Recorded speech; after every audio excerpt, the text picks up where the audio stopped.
What's going on, ladies and gentlemen? It's Daniel, and welcome back to your video. Today, I'm going to be ranking the top 100 greatest NASCAR Cup Series drivers of all time from 100 to first, but we're going backwards from 100 and getting to number 1. This is my opinion on the top 100 greatest NASCAR drivers of all time, so let's go and jump straight into it. Starting off in the number 100 position, we have the driver who won 3 NASCAR Cup Series races. We have Robby Gordon. Robby Gordon, of course, is known for being a very, very controversial driver, but he's also been a very successful driver in multiple different forms of racing. Robby Gordon picked up 3 victories in the NASCAR Cup Series with 396 starts. He got 16 top 5s and 39 top 10s, all 3 of his wins coming on road courses. While Robby Gordon, like I said, was a controversial figure, he's a driver that had a lot of success in the sport. He was one of the last drivers to become a driver owner in the sport and was around in NASCAR from the late 1990s and early 1990s up until around 2012 or 2013. Robby Gordon had a lot of success in racing, and while yes, he's controversial, he had a lot of success in racing and deserves a lot of respect as sits in number 100. And he's a driver that's going to remember. He's got a really good basic super truck series that's going extremely well right now. The Stadium Trucks has been very successful. His son's currently racing in that, and many drivers on this list are currently racing in that series as well. Up next, in the number 99 position, we have Elliott Sadler. Elliott Sadler, of course, who raced in the NASCAR Cup Series from around 1999 up to 2010, made select starts after that, but generally ran in the Cup Series from 1999 to 2010. He had 438 starts in the NASCAR Cup Series, scored 3 wins in the Cup Series, had 19 top 5s and 69 top 10s. He also is known for his success in the NASCAR Xfinity Series, where he nearly won a couple championships and I think 3 or 4 runner-up finishes in the championship, but failing to win in there. Elliott Sadler had a lot of success in the NASCAR Cup Series, kind of one of the more underrated drivers in NASCAR history. His first one came in 2001 with the Wood Brothers when he joined that organization in 1999. He won his first race at Bristol in 2001, and in 2004 picked up 2 victories with the Robert Yates Racing organization. While Elliott Sadler is not going to be a driver who's going to make the NASCAR Hall of Fame, his impact in the sport is going to be amazing, as he says, number 99. In the number 98 position, we have a driver who still is currently racing in the NASCAR Cup Series, but this is his final season in the NASCAR Cup Series, Aric Almirola. Aric Almirola has 404 starts so far in the NASCAR Cup Series. He has 3 wins. He has 28 top 5s and 89 top 10s. His 3 wins coming in 2014 in the Coke Zero Sugar 400. His second one coming in 2018 at Talladega, and his final one coming last year at New Hampshire. While Aric Almirola is a driver that's not won a lot of races, he's been a pretty successful driver in the NASCAR Xfinity Series, as well as won quite a few races in the NASCAR Xfinity Series. When you're a driver like Aric Almirola, you're going to be remembered for your impact on the sport. I believe he also kind of was before the Drive to Diversity program, as he's a Cuban-American driver, and a driver that was a talent in Joe Gibbs Racing, but then he carved out his path at Stewart-Haas Racing and has finished his career really, really strong. He's a driver remembered for many, many years, and he's had a lot of success in the sport. In the number 97 position, we have a first driver with 4 wins on the list, Billy Wade. Billy Wade has 70 starts in the NASCAR Cup Series, where he won 4 races. He had 16 top 5s, 41 top 10s, and was also the Rookie of the Year winner in 1963. While Billy Wade did not make a lot of starts in the NASCAR Cup Series, he won quite a couple races and a couple races in the 1960s when the sport wasn't as competitive, but there's still a lot of talent in the series in the early 1960s. As being I think the 7th or 8th Rookie of the Year contender, he nearly won a couple big races. I think he came close to winning the Daytona 500 once or twice, and also came close to winning the Southern 500 as well. Billy Wade had a big impact in our sport, and I think he will continue to have a big impact long term as he sits in 97th position. In the number 96 position, we have Cecil Gordon. Cecil Gordon is the only driver on this list that did not have a win in his career, but he had 449 starts, the most starts, I believe, for someone who has never won a race, with 0 victories, but he had 29 top 5s and 111 top 10s. The most top 10s for someone who has never won a NASCAR Cup Series race, but he's come very close to winning races. I think he's had a couple runner-up finishes and has come very close to winning races, and actually I think he finished in the top 5 or top 3 and won the championships, I think, in 1973 and 1974. 94. I think Cecil Gore is a driver a lot of people forget just because of the fact he never won a race, but he's so much more than that. His impact on the sport and what he's been able to do and his accomplishments, as I believe an owner driver, by the way, his accomplishments in NASCAR really are incredible. The fact that he never won a race and still was as successful as he is and still is remembered, I think is absolutely incredible, as he for sure sits number 96. He deserves to be on this list. He did not make my list last year, but this year he makes my list. In the number 95 position, we have a driver who raced in the 1960s, Nathan Selke.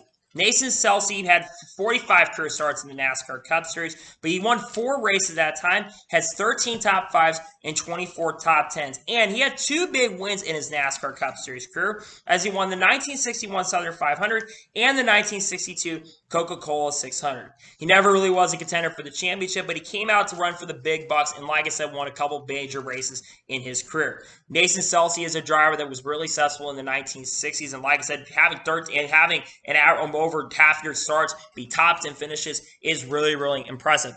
If he had ran a lot more, I think he could have been a much more successful driver in NASCAR history, but to sit number 95 on my top 100 list is really, really awesome, and he deserves to be on my top 100 list. In the number 94 position, we have a driver I believe raced in the 1950s, Eddie Gray.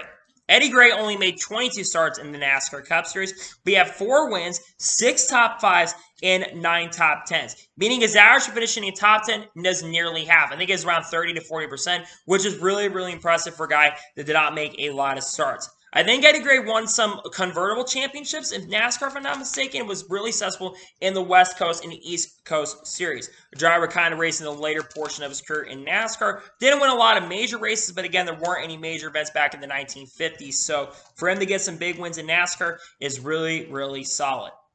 In the number 93 position, we have one of the original owners of the Wood Brothers organization, Glenn Wood. Glenn Wood has 62 starts in the NASCAR Cup Series. He scored 4 victories, had 22 top 5s, 34 top 10s, and also is the first NASCAR Hall of Famer on this list, as he was one of the original owners of the Wood Brothers. Glenn Wood, I believe, won 1 or 2 races at Martinsville. Of course, that was their hometown track, the Wood Brothers, and has really had a big impact for a major reason. That's because of the impact of the Wood Brothers organization. The Wood Brothers organization is still the longest active team in NASCAR, as they've been around for over 70 years, and Leonard Wood is still around. I believe he's still running the organization to this day. Glenn Wood has brought a lot of success to the team. Actually, John Wood's really running it right now, which I believe is their grandson.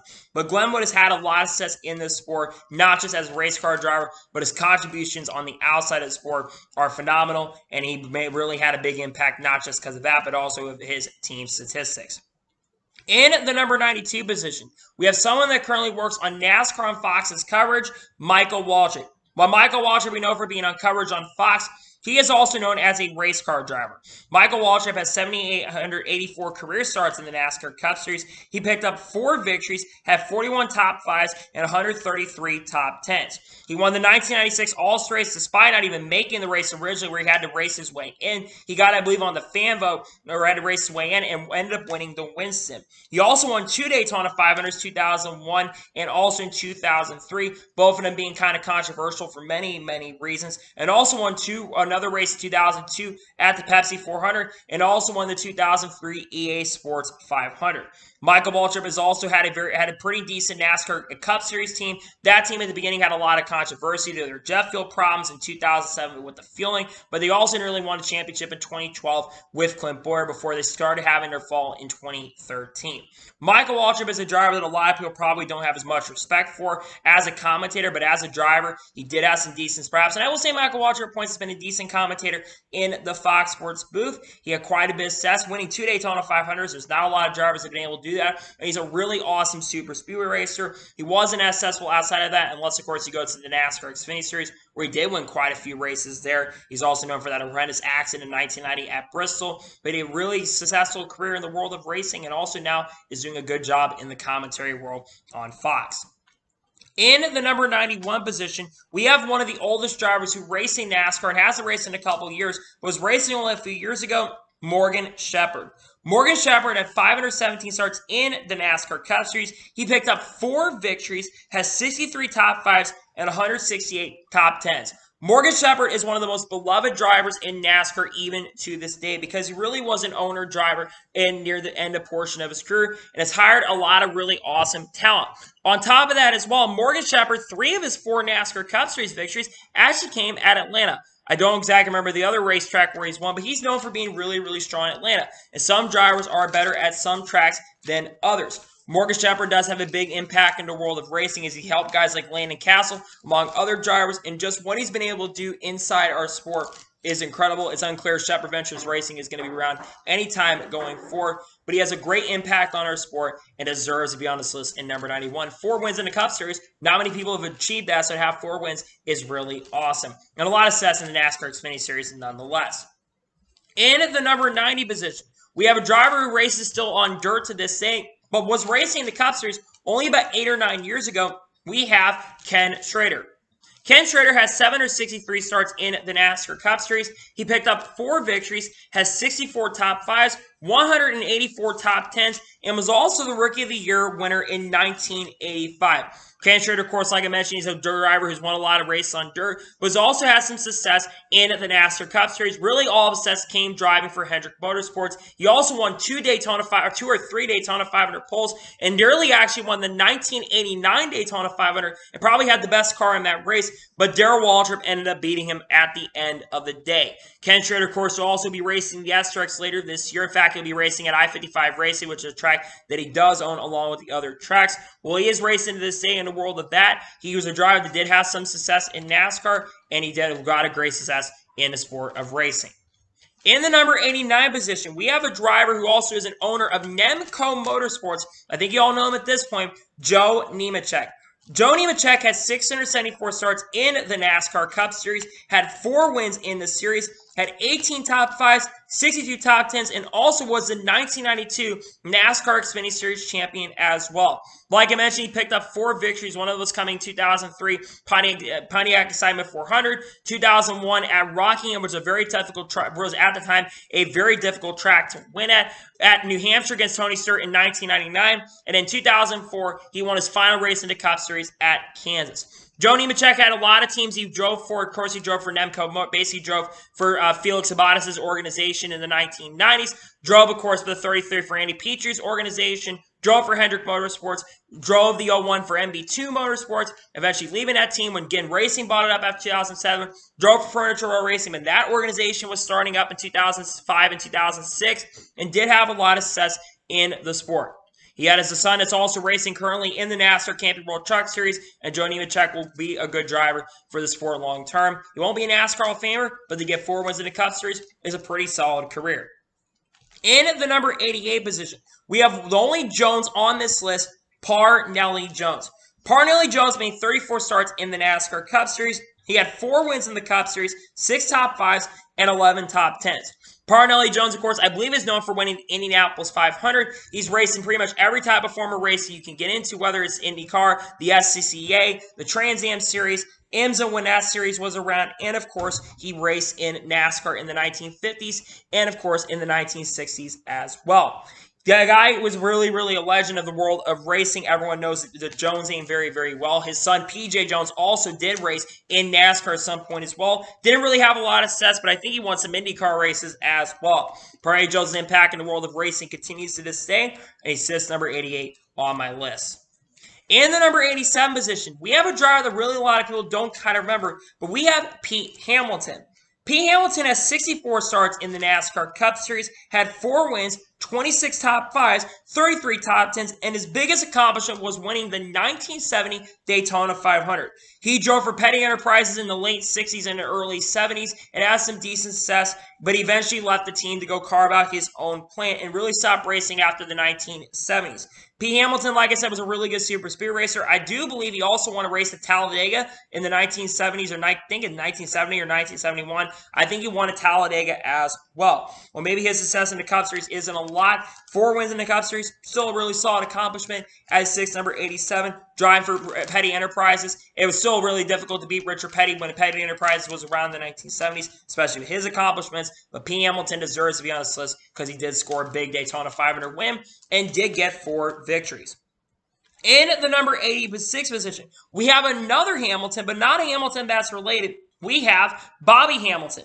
Bobby Hamilton made 311 starts in the NASCAR Cup Series, picked up 4 victories, had 20 top 5s, and 67 top 10s. He was, I believe, the 1991 Rookie of the Year winner and was also the 2004 NASCAR Camping World Truck Series champion.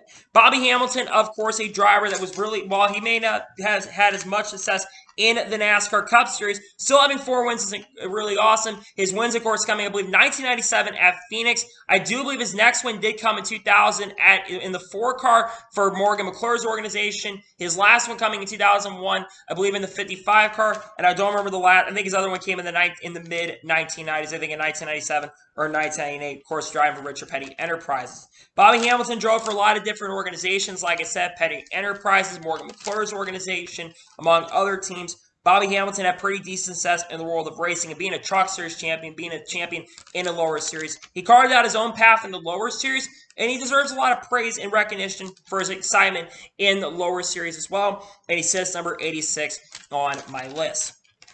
In the number 85 position, we have a driver who was racing just a few years ago and is over the age of 90 years old. We have Hershel McGriff. Hershel McGriff only made 85 starts in the NASCAR Cup Series. He picked up 4 victories, has 17 top 5s, and 31 top 10s. But his biggest accomplishment of all, he is a NASCAR Hall of Famer. And one of the big reasons is his tenacity to continue racing. Like I mentioned, Hershel McGriff was only racing, I believe, a few years ago, around 2015 and 2016, at the age of 87 and 88 years old. And I do believe I don't think he's racing anymore because he's really up there in age in his 90s. But Hershel McGriff won a lot of races. He won some championships, I believe, in the K&N at the time was like, I think, the West Series at the time, the Busch West Series, whatever it was, and was very successful in that series. But he also comes over to NASCAR Cup Series and had quite a bit of good success as well. He, of course, is a deserving NASCAR Hall of Famer, and his impact on the sport to this day is great. That never give up mentality. And I think just being on this list is incredible to be in the top 100 greatest drivers. And I think he really is a almost top 50 driver to most people, but he had a lot of success in other series outside of NASCAR, but he's a great driver as well and sits number 85. In the number 84 position, we have Charlie Glotzbach. Charlie Glotzbach had 124 starts in the NASCAR Cup Series, picked up 4 victories, had 38 top 5s, and 50 top 10s. Charlie Glotzbach, like I mentioned earlier, I believe had 50 starts, basically, of course, only winning about 40%, getting times and getting in the top 10. But winning 4 races is still a pretty massive and a really, really strong accomplishment. He's a driver that could have a lot of success, but I believe he also won some ARCA championships in the early 1970s as well, and won a lot of races in ARCA as well, so he's a champion of that series, respectively. Charlie Glotzbach does deserve to be on this list for his combinations and everything that he's done for the sport. Good to see that he absolutely got a few wins. And getting 4 wins in the Cup Series, still a good stat for sure. And he sits number 84 on this list. In the number 83 position, we have the first of the 3 Flock brothers that are going to be on this list, Bob Flock. Bob Flock only made 36 starts in the NASCAR Cup Series, but he picked up 4 victories, had 11 top 5s, and 18 top 10s. Means he's basically got half of his starts got top 10s, which is impressive. Bob Flock, of course, not being the most successful of the Flocks, but he was a driver that got some, basically, I believe it was the first Flock that basically took the green flag and was, I believe, the oldest of the 3 Flocks that raced in this series, respectively. Picking up 4 victories in the 1950s when you had guys like Lee Petty, the Flock brothers, Junior Johnson in the series, among other drivers. It's a great accomplishment. He didn't really, I think his last start came in, I believe, the late 1950s. I don't think he raced in the 60s. I don't know if he passed away or something or whatever that really happened to him. But Bob Flock, sitting number 83, deserves to be on here. You saw the other 2 the brothers we'll talk about later in this episode, but he is sitting number 83 on this list. In the number 82 position, we have a young driver that is currently racing in the NASCAR Cup Series, and the driver is having kind of a breakout year in 2022. We have William Byron. William Byron, so far in his NASCAR Cup Series career, has 160 starts, but he's picked up 4 victories so far this year, has 25 top 5s, 56 top 10s, and was also the 2017 NASCAR Xfinity Series champion. If not for that blown engine in 2016, at Phoenix, he would have been your 2016 NASCAR Camping World Truck Series champion. Now, William Byron, really, the first years of his NASCAR Cup Series career, really did not start taking off. It really was about a year or two ago where he really started showing what potential he has. And I think that William Byron over the years is going to be a driver that is going to not only continue to improve, but I think he's also going to continue to impress as well. He's been, like I said, a driver that's done great so far for Hendrick Motorsports. Again, he just had a massive contract extension. He had a contract extension, I believe, goes through 2025, so he's got 3 more years at least with Hendrick. But I know that Rick Hendrick and Jeff Gordon want to keep them there for a long time. One thing he has to definitely work on is the consistency, but I don't think the wins are going to be an issue. I still think in 2022 he's going to at least get a couple wins. By the time we come back and do the list next year, he's probably going to be way higher on this list. But William Byron's got a lot of potential. I think he's a future NASCAR Cup Series champion, and he's done a lot of great things already as a young driver in the NASCAR Cup Series. In the number 81 position, we have the half of the Holman Moody organization that is with Ralph Moody. Ralph Moody had 47 starts in the NASCAR Cup Series, had 5 wins, 18 top 5s, and 27 top 10s. Holman Moody Racing was one of the 2 or 3 big organizations back in the 1950s and the 60s. You had Petty Enterprises, you had Wood Brothers, and then you had the Holman Moody organization. And Ralph Moody was the first driver of this team. Ralph Moody competed against some really talented drivers, really awesome drivers like Lee Petty, Richard Petty. He raced against some of the best and was able to still win a few races to this day. It's great to see that he was able to get some wins in the series, respectively, picking up 5 wins in the Cup Series in a somewhat competitive field back in the 1950s. Yes, of course, it wasn't as competitive as it is now to this day, but he did have a lot of success and sits number 81 here on this list. In the number 80 position, we have a driver whose basically career really kind of came to a screeching halt after some really bad issues in 2009. We have Jeremy Mayfield. Jeremy Mayfield made 433 starts in the NASCAR Cup Series. He picked up 5 victories in his series, respectively, had 48 top 5s and 96 top 10s.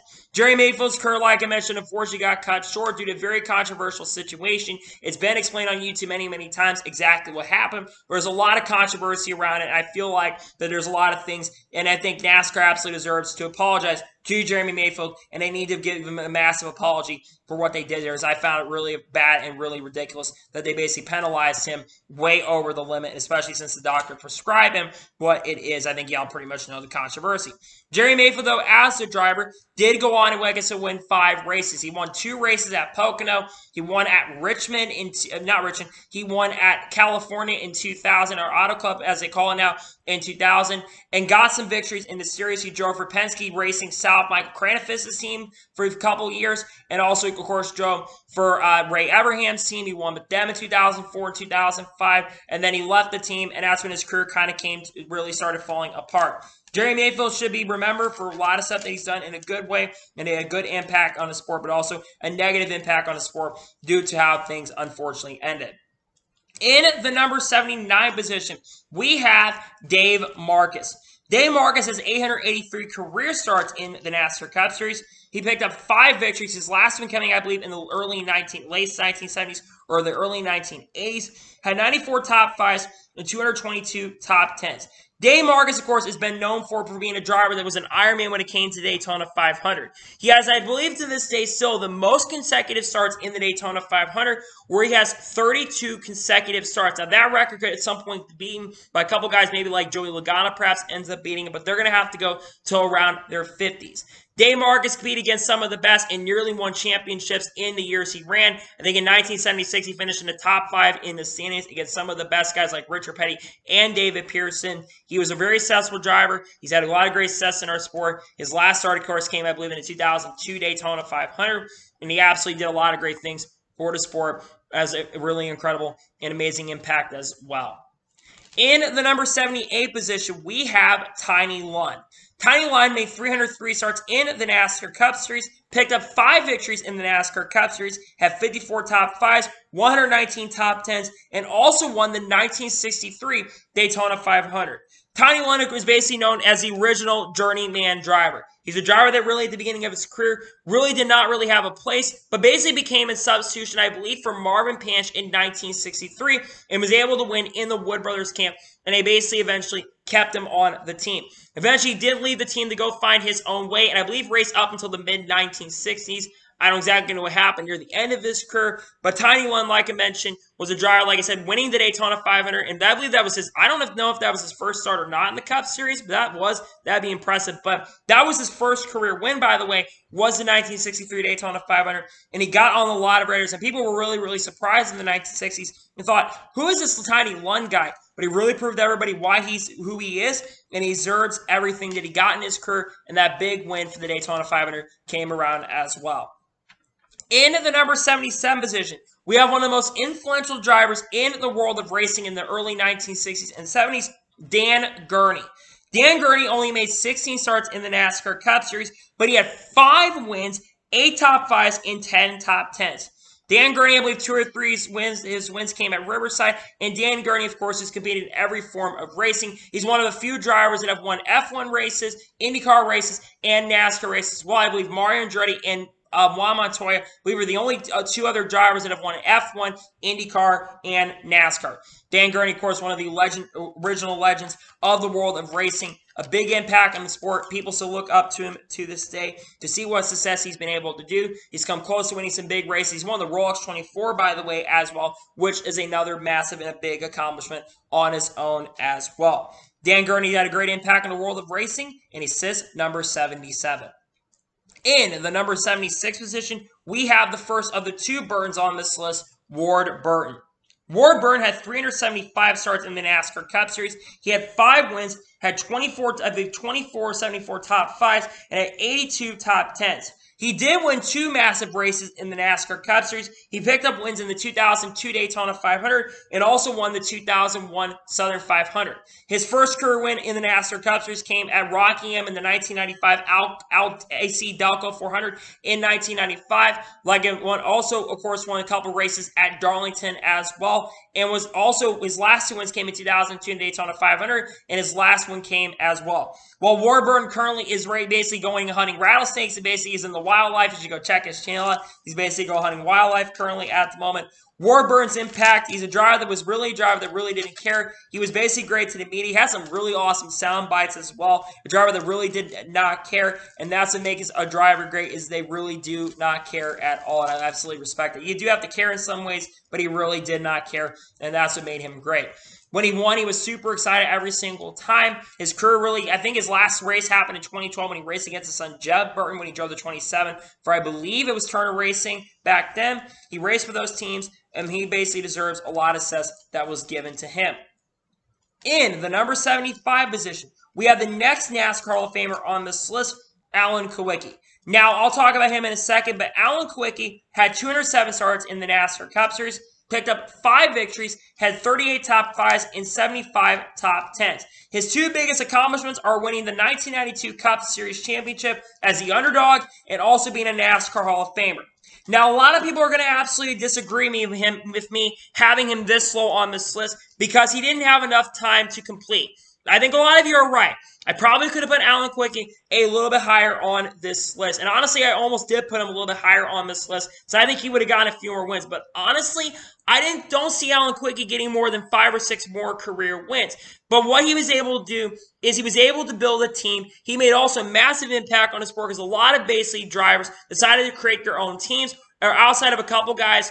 Really, no one was really successful at the time. I think Ricky Rudd was the most successful of them. We know that Jeff O'Donnell tried it for a couple years. That really didn't work out. Robbie Gordon tried it out. That entirely really did not work out unless he was in the Xfinity Series. But Alan Kulwicki's impact on the sport and accomplishments are great. It's a shame his career was cut short due to his, basically, it's a shame what happened to him near the end of his career due to what happened in 1993 and that plane wreck that unfortunately killed him. It was a really, really sad day for the world of racing. The Polish Victory Lap is still one of the also most iconic moments in racing as well. And Alan Kulwicki's impact, remembered, he is a NASCAR Hall of Famer as well. In the number 74 position, we have Marshall Teague. Marshall Teague only made 23 starts in the NASCAR Cup Series. He had 7 wins, 9 top 5s, and 11 top 10s. Marshall Teague is, I believe, also a NASCAR owner as well. Brought in some really talented drivers. I think Cotton Owens was part of that team. I think David Pearson may have driven for Marshall Teague's team as well and was one of the original owners as well. Marshall Teague got a lot of help from Smokey Yunick, who was also, I believe, the mechanic for Marshall Teague as well. Smokey Yunick, of course, is a person that should be in the NASCAR Hall of Fame. I don't know why NASCAR has not put him in the Hall of Fame yet. Marshall Teague helped bring the sport up a little bit in the 1950s and the early 1960s as well, and brought some drivers to help out their organization as well in the 1950s and the 1960s. Good career for Marshall Teague. In the number 73 position, we have Jim Reed. Jim Reed had 106 starts in the NASCAR Cup Series. He has 7 wins, 38 top 5s, 47 top 10s, and his biggest accomplishment was winning the 1959 Southern 500. Jim Reed basically also, I believe, won a couple of the races in the early 1960s and also won in the late 1950s as well. I believe he was one of the older drivers. I think it was in his upper 30s when he won those races. So nowadays, he would really be considered old. But back then, you kind of were considered young if you're racing in your upper 30s due to the fact that the age gap back in the day was much different. Jim Reed also won, I believe, some Pacific Coast championships in the 1950s. I believe also won some Sportsman championships as well. Having that kind of impact and coming into NASCAR winning is awesome to see and absolutely deserves to be on here as he sits number 73 on this list. In the number 72 position, we have the next current active NASCAR Cup Series driver. We have one of the current drivers for Hendrick Motorsports driving a 48 Ally Chevy, Alex Bowman. Alex Bowman currently has 241 career starts. He's only 9 starts away from reaching 250 starts. He has 7 victories, has 27 top 5s, and 66 top 10s. Alex Bowman at the beginning of his career was kind of a rags to riches story. When he started his career, Alex Bowman started driving for teams like BK Racing after really driving for RAB Racing and not having a lot of success in that number 77 car. He eventually ended up going to drive for basically Junior Motorsports, drove for them as a developmental driver. In 2016, substitute for Dale Jr., had a really impressive race at Phoenix and had some great starts, and eventually took over the 88 car in 2018. His first one came in 2019 at Chicagoland in the NASCAR Cup Series, and then in the last few years, he had a lot of success, including winning 4 races in 2021. Alex Bowman is a driver that I think will win a Cup Series championship in the near future. I think he's going to be one of the next guys from Hendrick Motorsports to get a championship. He does need to work on getting some more wins to be a much bigger contender, but he's a driver that's done a lot of good things already at a young age of 29, and I think he'll be winning more races going down the line as well. I think he's going to get around 20 to 30 wins in his career, but Alex Bowman has got to work on consistency, and he's worked on that this year. He's got to also now just still find a way to get some victories. In the number 71 position, we have the next active NASCAR Cup Series driver, Ryan Blaney. Ryan Blaney reached his 250 NASCAR Cup start this past weekend at Sonoma Raceway. So far, he has 7 victories, has 54 top 5s, and 104 top 10s. Ryan Blaney, at the beginning of his career, a lot of people thought that he wasn't going to be very, very successful because his father wasn't as successful. But that's because Ryan Blaney really worked on it and became a developmental driver in the Team Penske organization. Ryan Blaney's been really close to also winning the Daytona 500. He's getting up there to leading some of the most laps that someone has led that has never won. He nearly won the Daytona 500 this year. I believe finished in 6th or 7th in this year's Daytona 500. And had one of the dominant cars in 2018. In fact, had the best car in 2018, but it nearly won in 2020 as well. He's a great super speed racer. He is still in 2022 looking for that first win. But if he gets a win this year, he will jump up to 8 wins in his career. I think Ryan Blaney is going to probably double or even triple. I think he'll get around 25 to 30 wins by the end. The question is, will he be a champion? That's one thing to be determined. I think he's good enough to win a championship. Will the equipment help him? That's one thing that will be determined long-term in NASCAR. In the number 70 position, we have Darrell Deininger.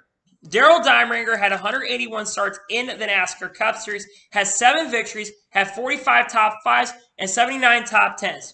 I feel like Darrell Deininger is someone that a lot of people kind of forget about because he was in the same era of guys like David Pearson and Richard Petty and Ned Jarrett, among other drivers. He had a race that was basically going to be handed to him. In fact, he almost won, I believe it was the 1967 Southern 500, 1966 Southern 500, where basically he had that race basically hand in hand, and unfortunately the engine let go, and a finishing, I still believe, in the top 5, but instead of winning the race, he finished in the top 5. Darrell Deininger also won some big races and picked up 7 victories in somewhat competitive field. Not as competitive, of course, as a field we see to this day, but Darrell Deininger deserves a lot of praise and respect for what he's able to do and sits number 70 on this list. In the number 69 position, we have a driver who also has been working in the NASCAR and Fox booth for the last couple of years, and actually not too long ago was in the commentary booth, still works for the team. We have Jamie McMurray. Jamie McMurray had 584 starts in the NASCAR Cup Series, picked up 7 victories, has 63 top 5s, 169 top 10s. He has 2 massive victories in his NASCAR Cup Series career, and actually his most successful season. He won the 2010 Daytona 500 and the 2010 Brickyard 400, which a lot of drivers were not able to accomplish that. He also won the 2015 Rolex 24 along with Tony Kanaan, Scott Dixon, and Kyle Larson, which we'll get to Kyle Larson later in this episode. I think Jamie McMurray as a driver also was an amazing super speed racer as well and gives a lot of analytical content for the field as well. I think Jamie McMurray is kind of a driver that a lot of people thought was going to have a lot more success, and I do feel like he probably could have been more successful. He went to Roush, and a lot of people thought in 2006 after somewhat success with Chip Ganassi Racing.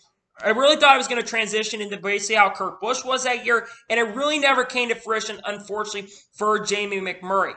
That being said, though, Jamie McMurray, like I mentioned, he was a really good super speed racer. Both his wins did come on super speedways. He won 2007 Pepsi 400. He won the 2009 Amp Energy 500 at Talladega. Won 2013 at Talladega. But he also won the All-Star race as well in 2014. Jamie McMurray had a lot of success in the world of racing, made the playoffs multiple years, and is a great driver in NASCAR. Not a Hall of Famer, but a great commentator, and has had a lot of success. In the number 68 position, we have a driver that's potentially considered the greatest race car driver in the world, the greatest driver ever, A.J. Foyt. A.J. Foyt, along with racing in F1 and IndyCar, winning 4 Indianapolis 500s, he competed in NASCAR as well. He had 128 starts in the NASCAR Cup Series, picked up 7 victories, had 29 top 5s, and 36 top 10s. His biggest accomplishment, winning the Daytona 500 in 1972. A.J. Foyt's main focus, of course, is racing, basically racing Indy cars or the AAA and racing in USAC and having success over there. A.J. Foyt's a driver was not afraid to speak his mind, and a lot of people kind of homage how A.J. Foyt is as a race car driver. When I think of A.J. Foyt, I think of legends. So many people like Tony Stewart look up to him. Guys like Kyle Larson look up to guys like A.J. Foyt. And when you have A.J. Foyt praise you, you know you're doing something really, really good. A.J. Foyt, while he is a driver in NASCAR, he also is an owner in the IndyCar Series. His son, Larry Foyt, is running that organization. Has had a lot of drivers on that team, like Tony Kanaan, like Connor Daly, like Arie Luyendyk Jr., among other drivers in that series. But it's not an IndyCar video, but I wanted to mention that because A.J. Foyt is a very successful driver, considered one of the greatest race car drivers in the world, and then one of a few drivers that's won the Daytona 500 and the Rolex 24. And I think the only driver I think that's won all 3 races respectively, unless you're Mario Andretti, who also won the Daytona 500. In the number 67 position, we have the first of multiple Pettys on this list. We have Kyle Petty. Kyle Petty made 829 NASCAR Cup Series starts, picking up 8 victories, had 52 top 5s, 173 top 10s, and his biggest accomplishment, winning the 1987 Coca-Cola 600 for Felix Sabat, I believe for Felix Sabates or his dad's or for the Wood brothers. Kyle Petty drove for many teams. He drove for Felix Sabates' organization, winning multiple races for that team. He's known as like the Rockingham King. I think 3 or 4 or 5 of his wins came at Rockingham. He did win a race at Watkins Glen in 1992, and his last one came in 1995 at Dover in the 42 for Felix Sabates. Near the end of his career, Kyle Petty basically kind of regressed to the mean and really started to fade into the obscurity and fell out of the sport, basically as a driver. But he then joined the NASCAR commentary booth and went to NASCAR and TNT. I'll admit this, his NASCAR and TNT coverage as a commentator was not really impressive. But where he was really, really strong at was when he basically went out and worked on NASCAR and NBC. Since joining NASCAR and NBC, he's done an incredible and amazing job, and I think it was a massive hire. I was nervous him getting hired, but I think he's done an amazing and a really, really solid job and absolutely deserves to be on this list. He's known for his long hair, known for his mullet, and known for the mellow yellow colors, which are absolutely iconic. Most iconic 42 car is, of course, the mellow yellow car. It had a lot of success in NASCAR.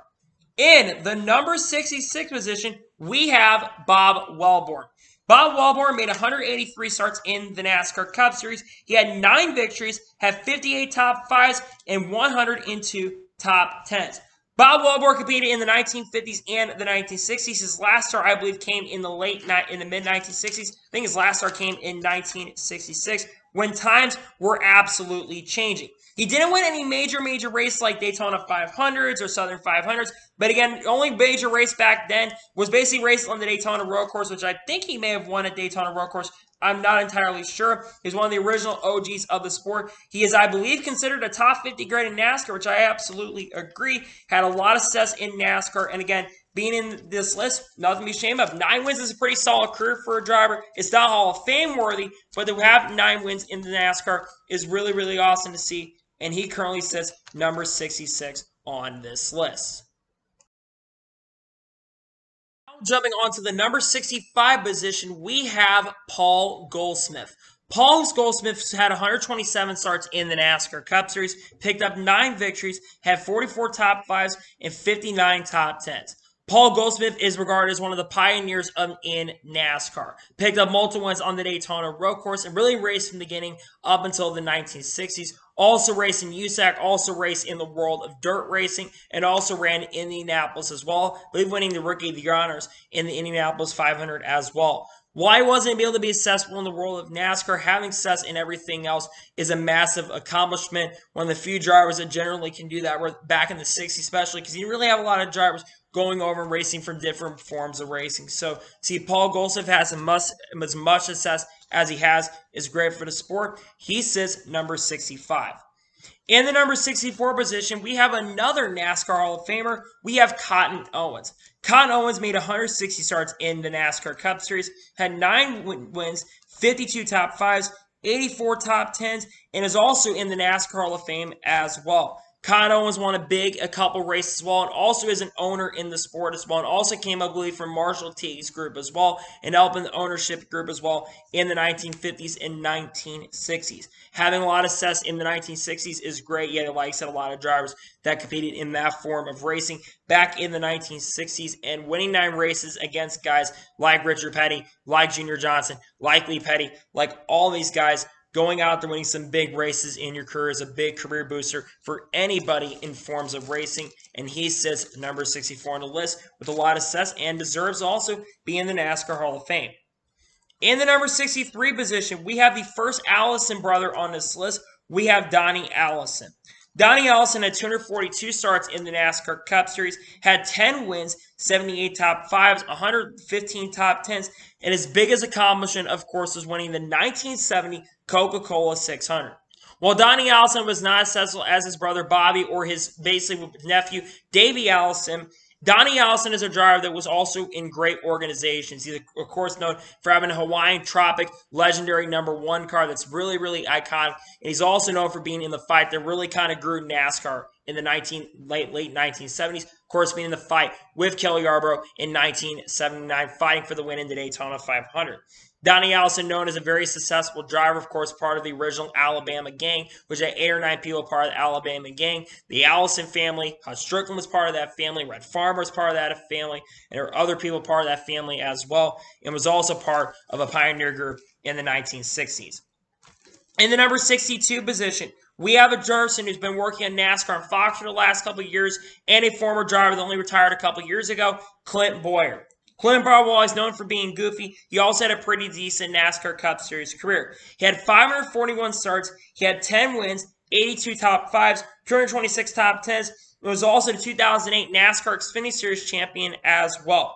Clint Bowyer had a lot of success at tracks like New Hampshire and Talladega, where he got 2 wins at Talladega and also won 2 races at New Hampshire as well, and also picked up a couple of victories like at Richmond and other types of tracks like Martinsville as well.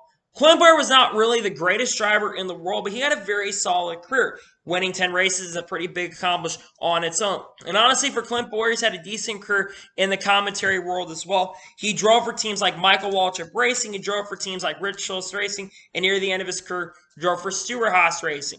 Also, very avid dirt guys. He owns a dirt team as well in the late model scenes. He's got some very talented drivers in that group as well. Clint Bowyer had a pretty decent career in NASCAR, and while he's known for goofy, he knew how to get it done behind the wheel. He sits number 62 on this list. He probably will have an impact as some people from the Kansas area look up to Clint Bowyer. In the number 61 position, we have Sterling Marlin. Sterling Marlin has 748 NASCAR Cup Series starts, which I believe is in the top 15 most starts in NASCAR Cup Series of all time.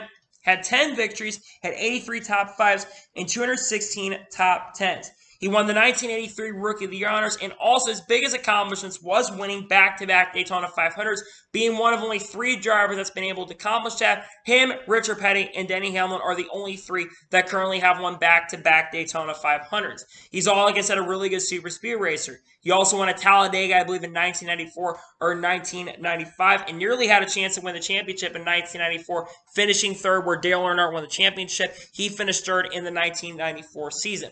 After driving for Morgan McLaren Racing in the early 1990s, he went over because he started off his career in the 14 car for Billy Hagan's team. He went over Morgan McLaren. Then he went over to basically Felix Abadis' team. Then he really helped Chip Ganassi Racing grow and was having a lot of success before an injury really hurt his career. Sterling Marlin to this day is racing in a 114, currently racing the CRAs in Nashville currently at the moment. He had a lot of success in NASCAR, and of course being Daytona 500 winner, 2-time Daytona 500 winner, being probably the most underrated super speedway driver in NASCAR history. A lot of success, and a lot of things come from drivers that have success in those series. In the number 60 position, we have Dick Raffin. Dick Raffin had 129 starts, had 13 victories, has 69 top 5s, and 79 top 10s. Dick Raffin, I believe, competed in the 1950s and 1960s. I believe he won some Sportsman championships and also won some Pacific Coast late model championships as well.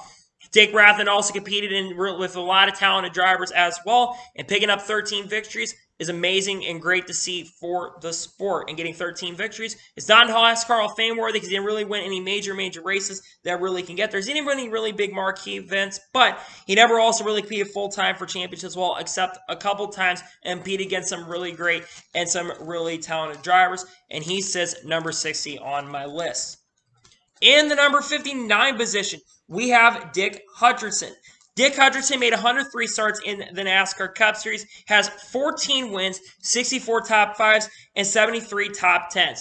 Dick Hutcherson completed in the 1960s and the 1970s as well, and I believe also in the late 1950s as well, picking up, like I said, 14 career victories. I don't remember exactly what team he drove for. I think he's considered at one point in 1998 considered in the top 50 greatest NASCAR drivers of all time, and as really the top 50 greatest NASCAR drivers of all time in the 1950s. And he nearly made the top 50, but he basically made the top 60, which is still a really impressive catalog to be on.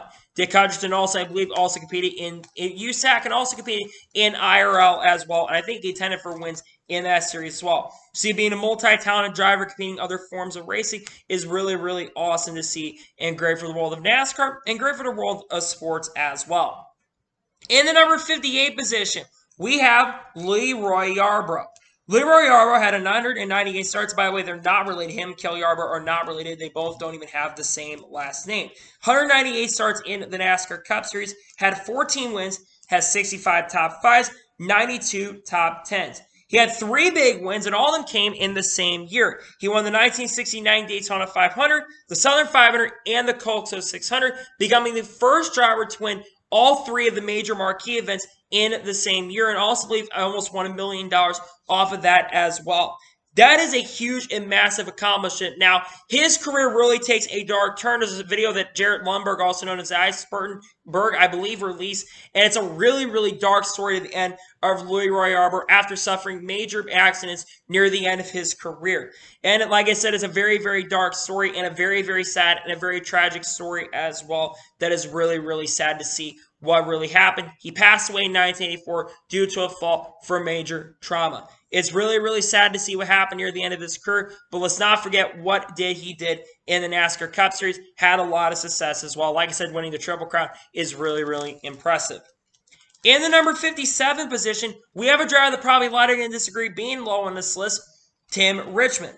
Tim Richmond had 185 starts in the NASCAR Cup Series, had 13 wins, had 42 top 5s, has 78 top 10s, and was also the 1986 Southern 500 winner. And that year also, I believe he finished third in the championship and won 7 races. Now, Tim Richmond's story was a driver that raced in IndyCar and actually was the Indy 500 Rookie of the Year winner in 1981. He decided to make the transition over to NASCAR. It took a little bit for him to really gain traction, but eventually was picked up after not really great success, but more. Rick Hendrick took him under his wing, and he had a lot of success with that team. It really was, outside of Geoff Bodine, was really the second driver that came into the team and showed a lot of promise and success. Now, Tim Richmond would have probably been in NASCAR for a lot longer and was really a driver that was considered a Hollywood. And basically, Days of Thunder is based around Tim Richmond's career. Unfortunately, Tim Richmond contracted AIDS and unfortunately passed away and really lost his opportunity to race. And in 1989, unfortunately, passed away. Tim Richmond's legacy is still going to live on to this day. Many people do throwbacks to the legend of Tim Richmond. He's a legend for many, many reasons. And again, it's basically was a tragic to see what happened to Tim Richmond near the end of his basically. And he had a driver that has so much talent and so much capabilities to be successful. I think he would have been a Cup Series champion and probably would have won a lot more races. But Tim Richmond, unfortunately, that did not happen for him. But his impact in the sport will never be forgotten in his Hollywood style kind of person he is. In the number 56 position, we have Swervin' Irvin, that being Ernie Irvan. Ernie Irvan had 313 starts in the NASCAR Cup Series, had 15 wins, has 68 top 5s, and 124 top 10s. His biggest accomplishment was winning the 1991 Daytona 500, and also his biggest accomplishments were racing in the early and mid-1990s and having a lot of his success. Really, when his career kind of unfortunately started taking a downward spiral was in 1994 when he's actually in the midst and was actually contending for a championship in 1994. He was involved in a major accident at Michigan and had a very small chance to live. As doctors said, he had a very small chance to live. He was able to live, though, and came back 2 years later in 1996 or 1997, and what I believe his final career race in the Cup Series at Michigan. Had that crash not happened, I think Ernie Irvan could have had a lot more success. He's a driver that I think is out on the outside and maybe becoming a NASCAR Hall of Famer, winning a lot of races in the Cup Series in the 1880s and 1990s. He almost won championships as well. Could have won championships in his career, but he did have a great career in the world of racing. It's a shame what happened to him near the end of his career, but he sits number 56 on this list. In the number 55 position, we have the next current active NASCAR Cup Series driver. We have the driver of the night for Hendrick Motorsports currently at the moment, Chase Elliott. Chase Elliott so far has 237 starts, has 14 career wins, 77 top 5s, 121 top 10s, and also is the 2014 NASCAR Xfinity Series champion, 2016 NASCAR Cup Series Rookie of the Year, and also is a Cup champion in 2020, becoming, I believe, only the third youngest champion in NASCAR Cup Series history. Chase Elliott really started off his career, and a lot of people have been really, really high on him, and I'm a huge fan of Chase Elliott as well. I think Chase Elliott is going to be a multi-time champion in NASCAR. He's one of only 40 drivers that have won in all three of NASCAR's divisions and has been extremely and very, very successful in NASCAR to this point. He's basically taken over his father's steps, and a lot of people were worried that he wasn't going to be as good as his father. Well, he's really starting to really show why he is as good as his father. He's also a really awesome road course racer as well. I believe having 6 or 7 road course victories. He's only 1 from tying Tony Stewart and only 2 from tying Jeff Gordon. He's also in the midst of contending for a championship so far in 2022 as he looks for his second championship. He's got 1 win so far in 2022, but I think Chase Elliott is going to continue to impress and improve. And I think he will potentially have 30 to 40 wins by the end of his career, but right now he sits 55th on this list. In the number 54 position, we have another driver who's won the Daytona 500. We have Marvin Panch. Marvin Panch made 216 starts in the NASCAR Cup Series, has 17 career victories, has 96 top 5s, 126 top 10s, and like I mentioned, he won the 1961 Daytona 500 and as well the 1966 Coca-Cola 600. Marvin Panch was the driver for Wood Brothers in the late 50s and the 1960s, and of course, we talked about Tiny Lund. He replaced Marvin Panch, and he won the Daytona 500. Marvin Panch is probably one of the most underrated drivers in NASCAR history, as he's not been inducted into the NASCAR Hall of Fame yet, but he's also been inducted, I believe, into the West Coast Hall of Fame as well there, and is also inducted into the International Motorsports Hall of Fame as well. He's one of few drivers that have won the Coke 600 and the Daytona 500 in NASCAR history. Was the third driver to win the Daytona 500. I believe Junior Johnson, like I said, won the 1960 Daytona 500. We know who won the original Daytona 500. We'll talk about those two guys in the later portion of this countdown. But Marvin Panch had a ton of success. He was great for the world of NASCAR and great for the world of racing and drove for the Wood Brothers and was able to have a lot of awesome success. In the number 53 position, we have a driver that's really the original most popular driver. We have Curtis Turner. Curtis Turner made 184 starts in the NASCAR Cup Series. He won 17 times, had 54 top fives, 73 top tens, and won the 1956 Southern 500, and also was in the NASCAR Hall of Fame as well. Curtis Turner was really NASCAR's first major playboy and NASCAR's first major most popular driver. Curtis Turner was also the first driver, I believe, to get like $50,000.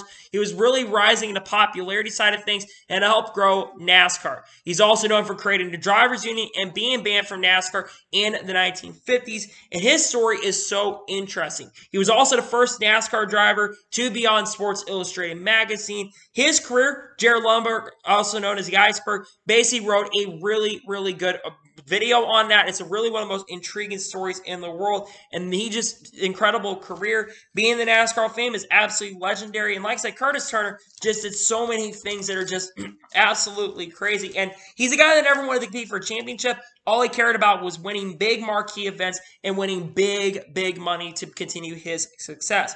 Curtis Turner brought a lot of people in attention to the world of NASCAR and brought a lot of attention to the world of racing as well, and had a lot of major success in NASCAR and other forms of racing. As I believe he competed in IndyCar and also competed in the Indy 500 as well at one point, which is really, really impressive. In the number 52 position, we have Kasey Kahne. Kasey Kahne made 529 starts in the NASCAR Cup Series, had 18 career wins, 93 top fives, 176 top tens. And he's won 3 Coca-Cola 600s, those coming in 2006, 2008, and 2012, and also won the 2017 Brickyard 400. At one point, Kasey Kahne was considered a driver that was maybe going to win a Cup Series championship, but he never came to fruition. But Kasey Kahne was a very, very talented and a really, really good driver. In 2004, as a rookie, he was really close to making the playoffs a year and nearly won races. And he had a lot of runner-up finishes, finishing like 6 or 7 times in the runner-up finish. In 2005, picked up his first victory, but struggled. Then in 2006, I believe he ended up winning, I think, 6 or 7 races that year, but still ended up finishing 8th. And really ever since then, except 2012, he hasn't been as much of a contender. But Kasey Kahne was a really, really great driver and has, like I said, had a ton of success. He's also a really good dirt racer as well. And speaking of which, he's competing in the World of Outlaws, and he's a rookie technically. He hasn't been able to race as much this year due to his leg, unfortunately, being injured. But he did have a lot of success in NASCAR as well. He's one of only, like I said, 40 drivers that have won. He won in 2003 at Homestead and won a couple other Xfinity Series races over the years as well. And also won a couple Truck Series races. And I think 2 or 3 truck starts, he was able to win 2 or 3 of them. He won at Rockingham in 2012. He won in 2011 at Darlington, I believe, and also won in 2004 at Darlington as well. So he had a lot of success in NASCAR. His impact will continue in racing. In the number 51 position, we have the Rockin' Man, Ryan Newman. Ryan Newman, of course, who just retired after the season, has 725 NASCAR Cup Series starts, has 18 wins, 117 top fives, 268 top tens, and has won a 2008 Daytona 500, the 2013 Brickyard 400, and also was the Rookie of the Year winner as well.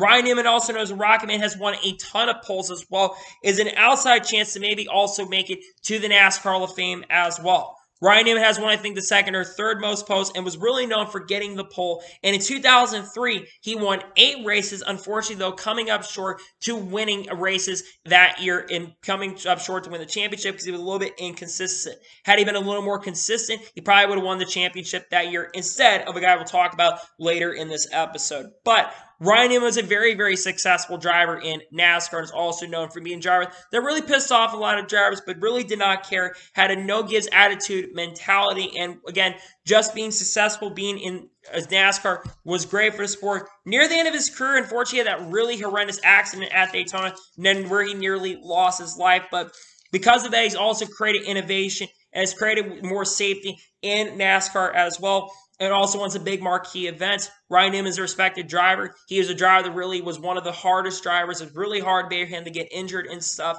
Was able to continue racing, and he sits at number 51. In the number 50 position, as we have reached the halfway point on this list, we have Mr. September, Harry Gant. Harry Gant has 474 starts in the NASCAR Cup Series, has 18 career wins, 123 top fives, 208 top tens, and his 2 big accomplishments, winning 2 Southern 500s.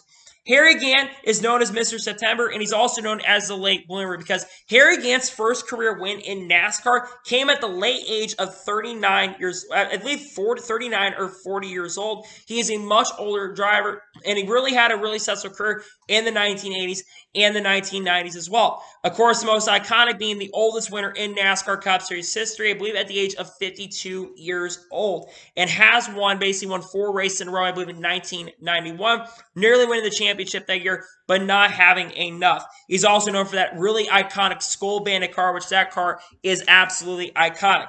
I personally believe that Harry Gant should be a NASCAR Hall of Famer. I know he's only won 18 races, but just winning 4 races in a row we haven't seen a lot of drivers win 4 in a row. It's been a very rare obscurity unless you're Richard Petty. We don't see a lot of drivers end up going 4 in a row. If you do that, you should be in the NASCAR Hall of Fame. Harry Gant was very, very successful in NASCAR and absolutely deserves to be on here as he sits the halfway point. As again, we've reached halfway point of this list. He sits number 50 on this list. Please get him in the Hall of Fame. He should be in the Hall of Fame, in my opinion. In the number 49 position, we have Neil Bonnett. Neil Bonnett made 362 starts in the NASCAR Cup Series, had 18 career victories, had 83 top 5s, 156 top 10s, and his 2 biggest accomplishments winning the 1981 Southern 500 and to 1983 Coca-Cola 600. Unfortunately, Neil Bonnett passed away in 1994 at the Daytona crash in 1994 when he was driving for Richard Childress Racing. Neil Bonnett was not only known for being a really awesome race car driver, but he also was really well known for being an analyst as well for CBS and doing a great job as an analyst for that group.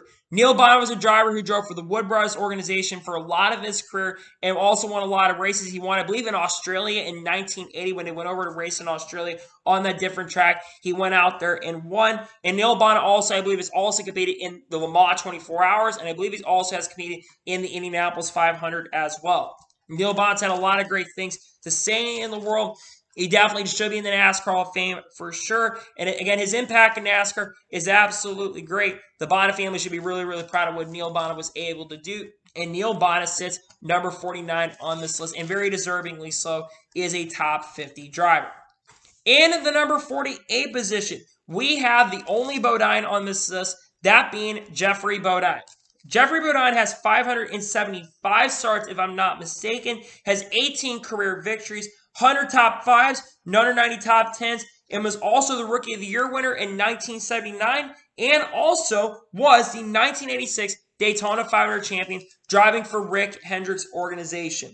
Jeff Bodine started off his career really, really slow, but really was the big reason why Hendrick Motorsports is around to this day. Without him, Hendrick Motorsports would not be a thing, and a lot of success of drivers that we'll be getting to later would not be a thing. It would not be the success of Chevy. He's absolutely a legend of the sport. He also was a driver owner and won races as a driver owner as well in the mid to late 1990s. He nearly won the 1984 Brickyard 400, the inaugural Brickyard 400, and has just won so many major races and has had a lot of major accomplishments as well. We know that he and Dale Earnhardt had a massive, massive rivalry, and no one really was a big fan. They were really more than a big fan of each other. We know that Bodine really basically wanted to kill each other at one point. We know that Dale Earnhardt Sr. really did not want Dale Jr. We know the stories about them between each other. We know that they really did not want to be around each other because they really wanted to basically hurt each other, and they really, really hated each other as drivers. We know the story where basically got a 5-lap penalty as well for Dale Earnhardt and took him out of contention in the race. Jeff Bodine's a really, really awesome driver and did a lot of great things in the sport and helped Hendrick Motorsports really build them up as a team. In the number 47 position, we have the next active NASCAR Cup Series driver, the defending NASCAR Cup Series champion, Kyle Larson. Kyle Larson so far has 275 NASCAR Cup Series starts, has 17 career victories, 82 top 5s, 135 top 10s, and is defending NASCAR Cup Series champion, won the 2014 Rookie of the Year, and also won the 2021 Coca-Cola 600. Kyle Larson is known as a really awesome talent. In fact, one of the most talented drivers I have seen in many, many years. And I think he's the next great thing that is going to happen in NASCAR. Last year, he won 10 races. He won a lot of big events. He's not only won 10 Cup Series races last year, he won the 2015 Rolex 24 at Daytona and has just done so many incredible and accomplishing things. I know that this year for him has not been as good of a year as he's had in the past few years, but I think when you have guys like Mario Andretti and AJ Foyt and Tony Stewart, who are three of the best drivers, telling us that Kyle Larson knows what he's doing, knows what's up, you should absolutely listen. He is probably the most talented current American driver in any racing. It doesn't matter what type of car Larson has. Whatever car gets behind a wheel, he is always very, very successful. And he's just really absolutely incredible and amazing. That's why he's my current favorite driver at the moment. I don't think he's going to be defending a championship this year in 2022, but I think he'll be higher on this list as we go down the road. He's very close to 20 wins as well, 17 victories. I think he can get 3 this year in 2022 and get to that illustrious 20-win club. In the number 46 position, we have the second flock on this list. We have Fonny Flock. Fonny Flock has 154 starts in the NASCAR Cup Series, has scored 19 victories, has 72 top 5s, 83 top 10s, and his biggest accomplishment was winning the 1952 Southern 500. Part of the original trio family of Tim Flock, Fonny Flock, and Bob Flock. Fonny Flock won a lot of races in NASCAR and won a lot of races in the 1950s and late 1950s and some was in the 60s as well. And was only the third driver to win the Southern 500. There's another person that also won the second Southern 500 as well. We know that Johnny Mance was the original winner of the Southern 500. Fonny Flock had a lot of success. He did a lot of great things. And being part of the original triad of the family of the Flocks is really, really awesome to see. And he sits into 46 on this list. Do I think he's an NASCAR Hall of Famer? I don't think he's going to get in the Hall of Fame, unfortunately, because it's been so many years since he's had an opportunity to. And only one pioneer gets in every single year. But he sits number 46 on this list. In the number 45 position, we have a semi-retired driver in the world of racing, semi-retired driver in NASCAR, but he's been making starts so far this year for NY Racing. We have Greg Biffle. Greg Biffle had 515 starts in the NASCAR Cup Series so far, has 19 career victories, has 92 top 5s, 175 top 10s, and is a champion in the Xfinity Series in 2002, was a truck champion in 2000, and is also two-time champion of the Southern 500, winning it in 2005 and also in 2006. Greg Biffle is a driver that kind of came in late in his career. I mean, his first start, basically championship, was at the age of, I think it was 31 years old when he won the Truck Series championship, and was really one of the Veltman drivers for Roush Fenwick Keselowski Racing.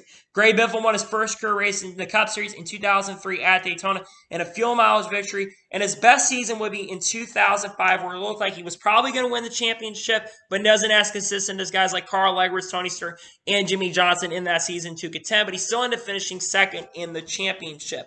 This would be the closest that Greg Biffle will come to winning. He won a lot of races at tracks like Michigan and was also known as the Intermediate King, where he won a lot of races on intermediate types of tracks as well. Didn't win a lot of races at short tracks in his career, but he did have a lot of success. And he, like I said, he's still racing this day. He'll be racing the SRX race here in the near future. He'll be racing SRX, I believe he's going to be racing SRX the whole season as well. And Greg Biffle has had a lot of success in racing. I think he deserves to be an NASCAR Hall of Famer, and he sits 45th on my list with all of that great success in the world of racing. In the number 44 position, we have the son of the legend of the Baker we'll talk about later. We have Buddy Baker. Buddy Baker has 700 starts in the NASCAR Cup Series, has 19 career wins, 202 top 5s, and 311 top 10s, with his biggest accomplishments being winning the 1980 Daytona 500, the 1970 Southern 500, had 3 Coco 600 victories, and also is a NASCAR Hall of Famer as well. Buddy Baker is known for being the first driver to go over 200 miles an hour and also won a lot of Daytona 500 poles as well in the Grey Ghost number 28 car.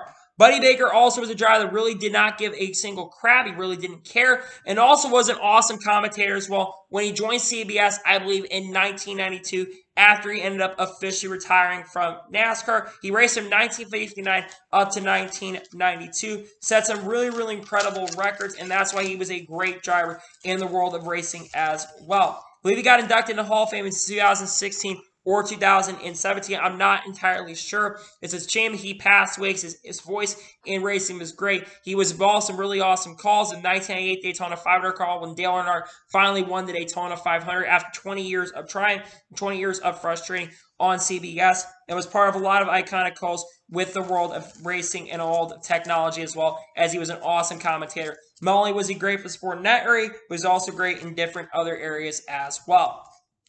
In the number 43 position, we have Speedy Thompson. Speedy Thompson, 197 NASCAR Cup Series starts, has 20 career wins in the Cup Series, 77 top 5s, and 105 top 10s.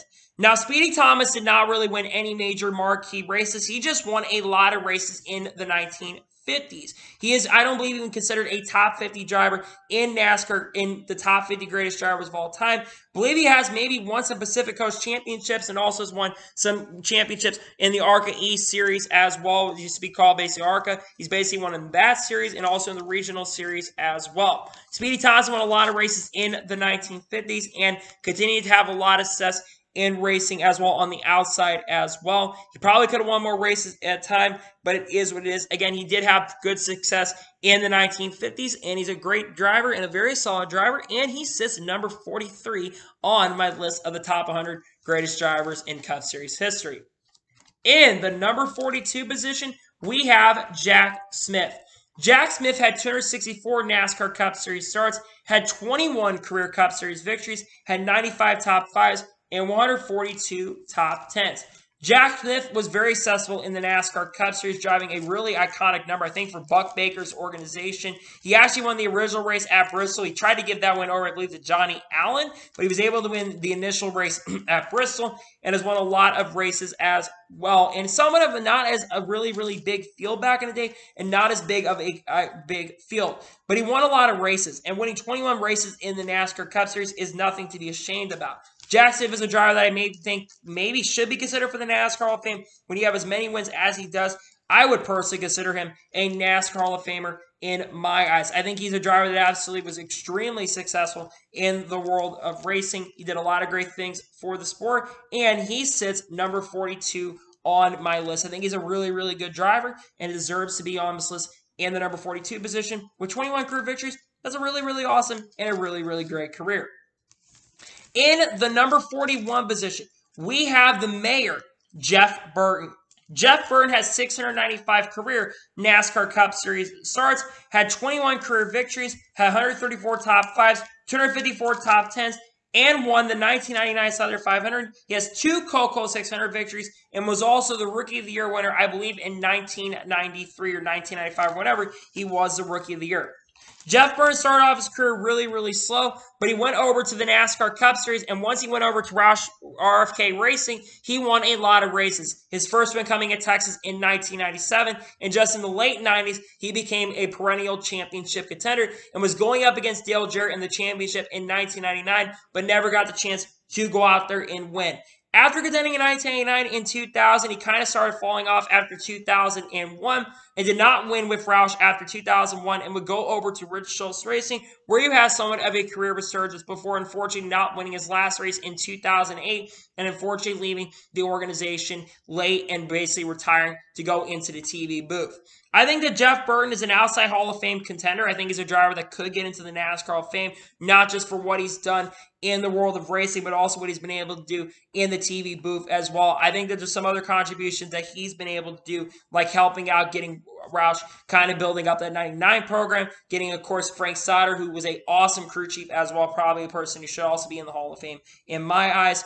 Jeff Burton is a great driver for the world of racing, and he's a very solid driver with a lot of accomplishments. And winning, of course, winning 2 Coast 600s, nothing to be ashamed of there. He sits number 41. In the number 40 position, we have Davey Allison. Davey Allison at 191 starts, had only 19 victories, 66 top 5s, 92 top 10s. He won the 1992 Daytona 500. He was a Rookie of the Year winner in his year 1986 and 1987, and also won the 1991 Coke 600, and also is a NASCAR Hall of Famer as well. Now, Davey Allison is really, really low on the wins, but the big reason is fortunately due to his helicopter crash at Talladega in 1993.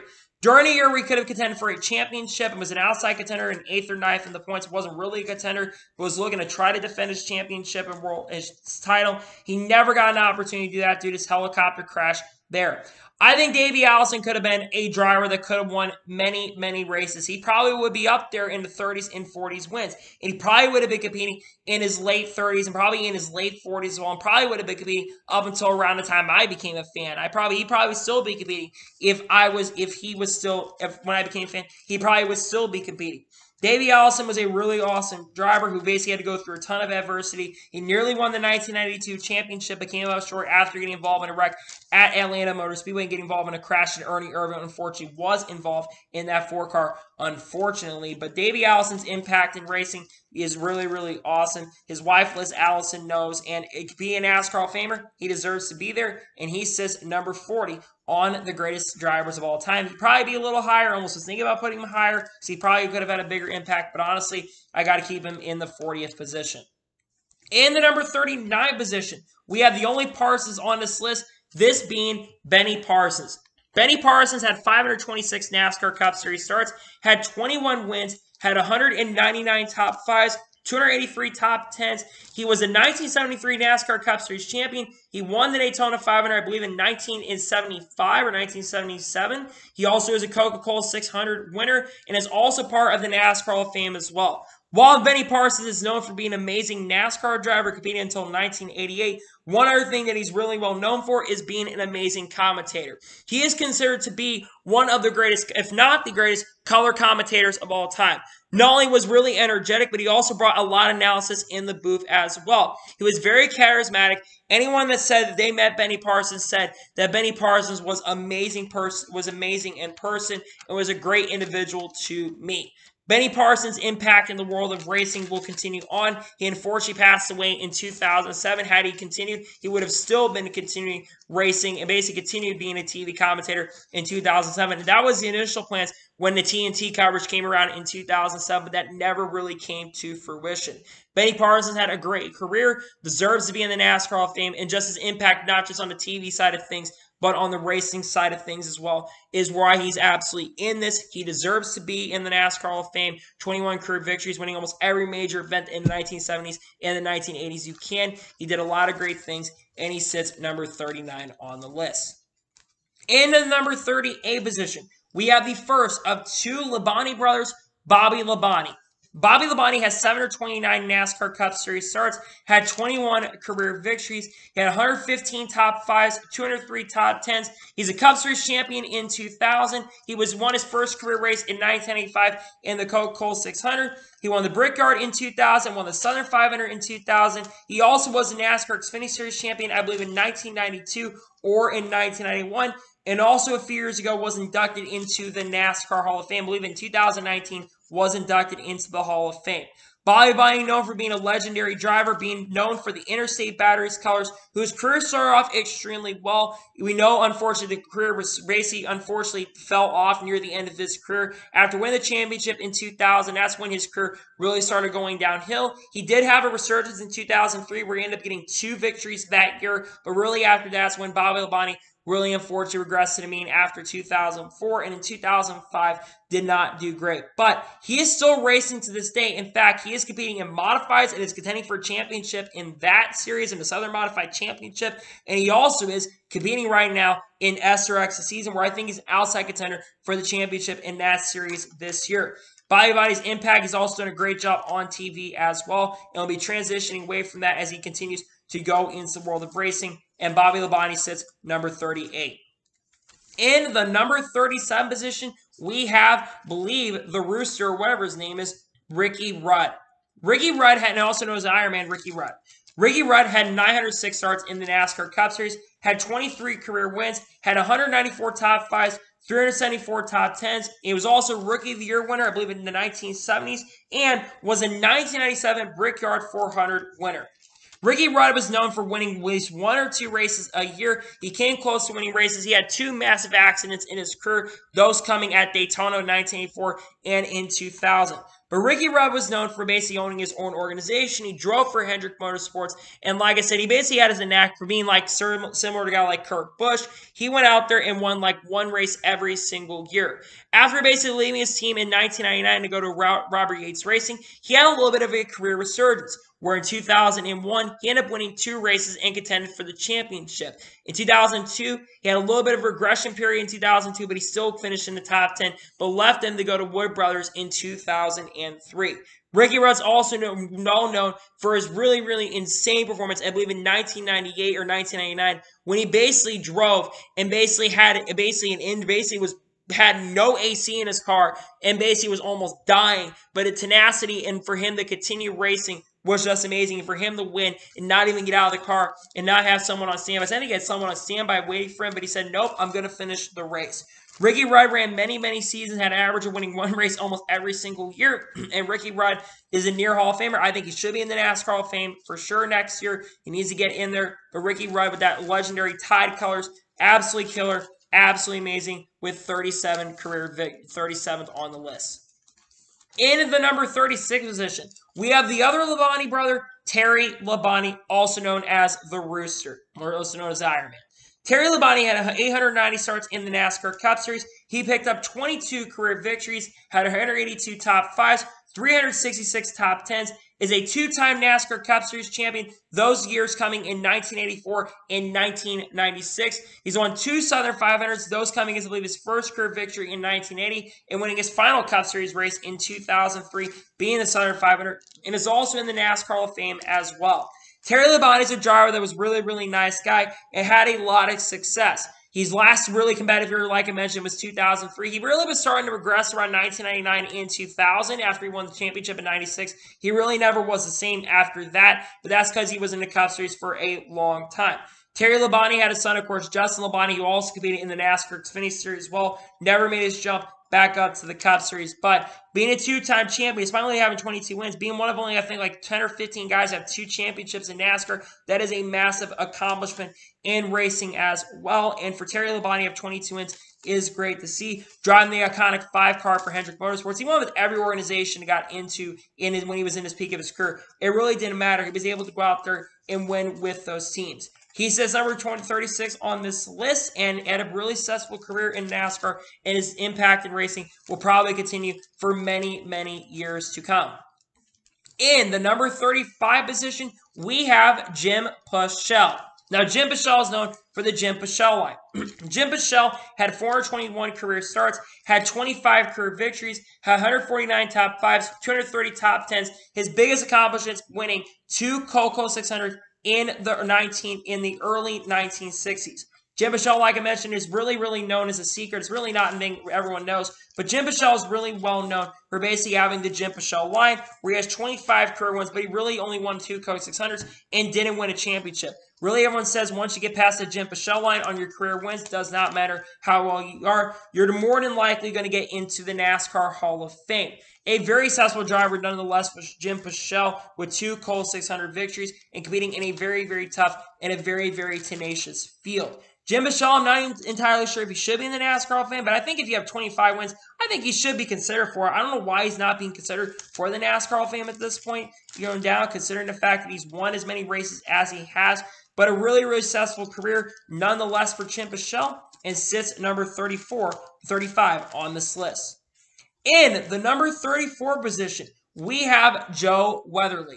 Joe Weatherly had 236 starts in the NASCAR Cup Series, has 25 career victories, 105 top 5s, 153 top 10s. He is a 2-time NASCAR Cup Series champion, win the championships, I believe, in 1962 and 1963, and is also in the NASCAR Hall of Fame as well. He didn't win any major races, but Joe Weatherly won, I believe was driving for Holman Moody's organization, and won quite a few times as well. And being a NASCAR champion, that's massive. Unfortunately for Joe Weatherly, while he was in the middle of racing, contending for a win, he unfortunately passed away in a crash per safety. Really became a major proactive thing in NASCAR. Had that not happened, I think Joe Weatherly could have definitely won a championship once again, and probably could have won around 30 to 40 races in his career. Getting the 25 wins, though, really, really saw for sure. Again, his impact in racing is great. I think NASCAR kind of went more for more safety implications because of Joe Weatherly, and he sits and he won, I believe, the first race at Riverside too, if I'm not mistaken. I think he won a couple races at Riverside, so he was a really good road course racer as well,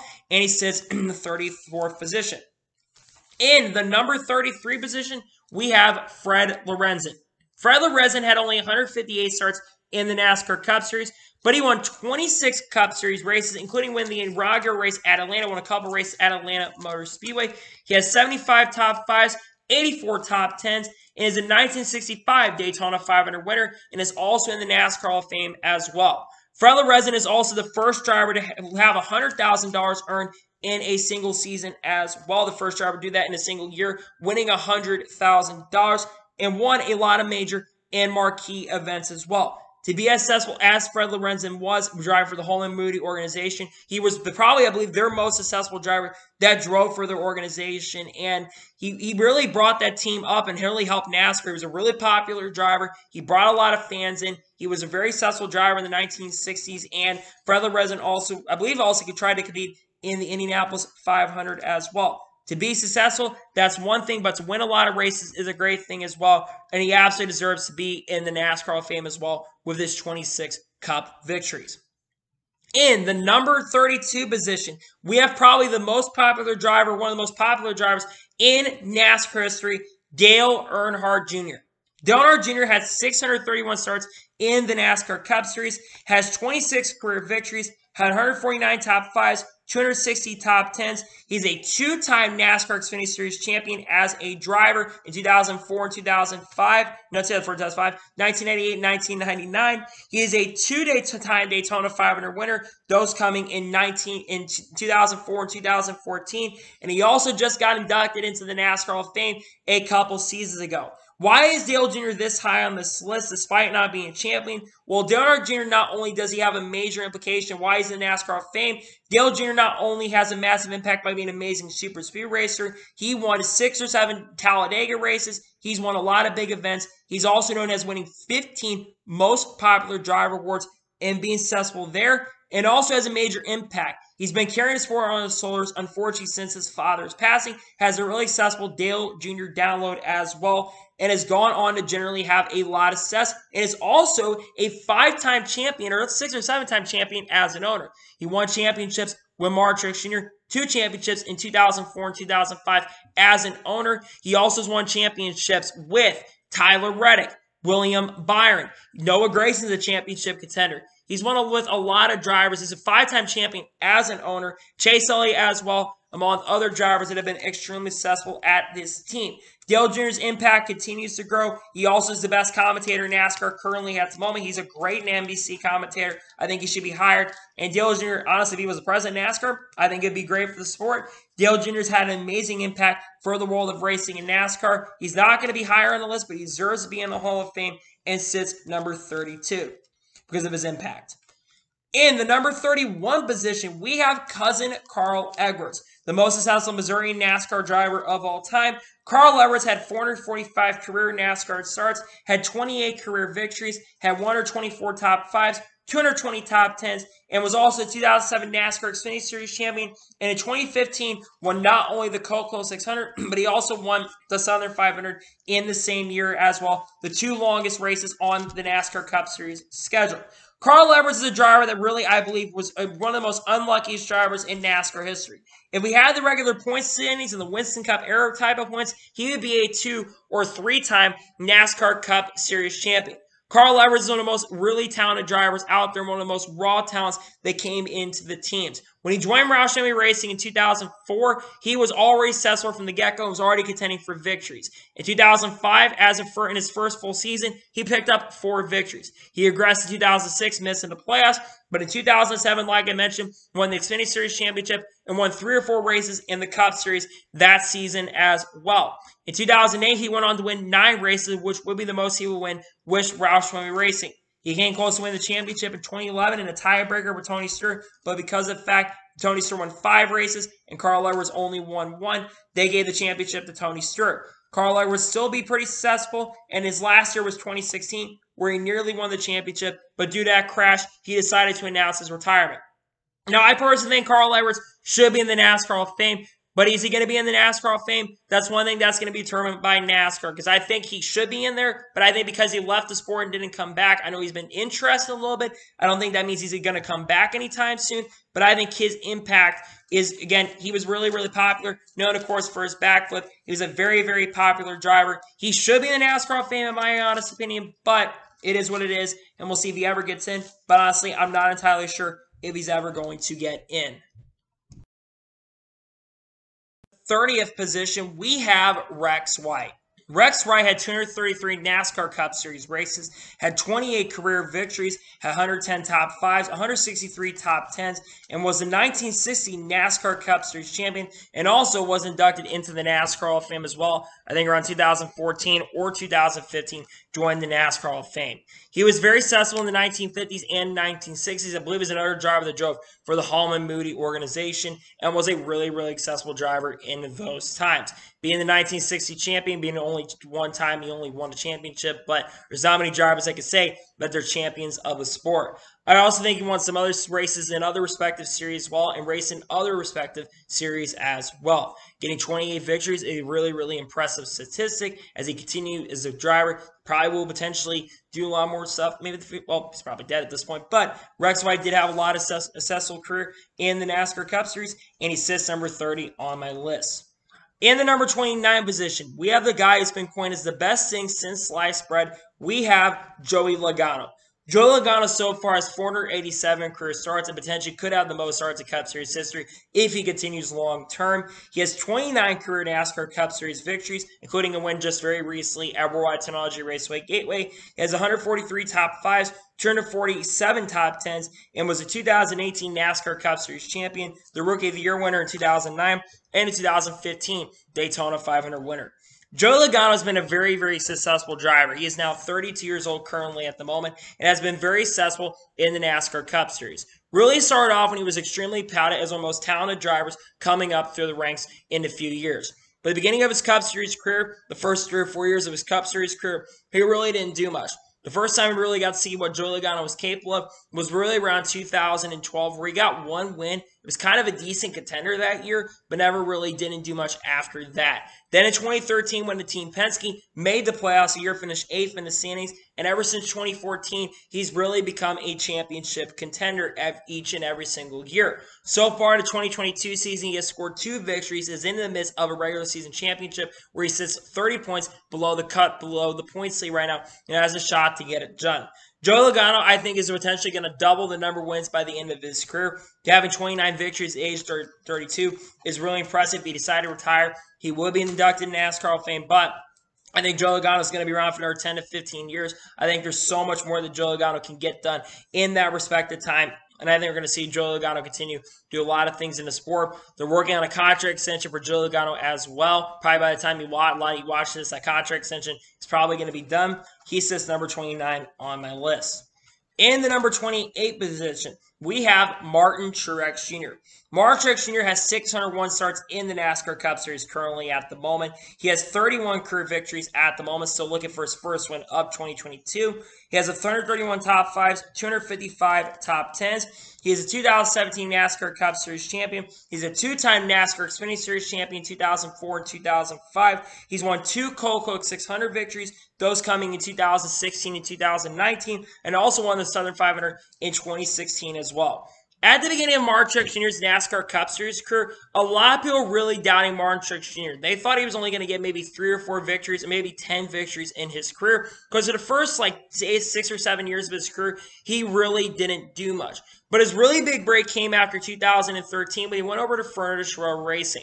In 2014, he started driving for them. The first year with that team really didn't go that well. But in 2015, he got his 3rd career victory, and then they switched to Toyota and got an alliance with Joe Gibbs Racing. And Martin Truex Jr., the second year when they were at Toyota, went on to win the championship, winning 8 races. He went from a guy that really people thought was going to be a bust to being a champion of our sport and has had an amazing career. He probably never thought he would ever win 31 races when he got to this point. So Martin Truex Jr. to be as successful as he is really, really amazing to see. He's a legend. He will be a first ballot Hall of Famer when he retires. There's a very good chance it happens this year. He probably would like to win a few more races before his career is over. He's still, like I said, looking for that first win, and he's an extremely successful driver. In the number 27 position, we have Dale Jarrett. Dale Jarrett has 668 starts in the NASCAR Cup Series, had 32 career victories, 163 top fives, 260 top tens, and won the 1999 NASCAR Cup Series Championship. He has 3 Daytona 500 wins, those coming in 1993, 1996, and 2000. He's won 2 Brickyard 400s, I believe those coming in the years of 1999 and I believe 1990. I think in 1999, I think in 1997, if I'm not mistaken.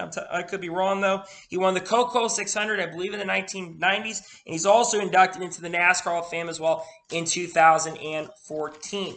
Dale Jarrett considered, a lot of people thought Dale Jarrett, what they thought was going to be a driver, was going to be accessible as his father. And while he did not get as many wins as his father, Dale Jarrett was an awesome driver. And not only is he an awesome driver, but he's also done a really good job as a commentator as well. Very similar to his father, Ned.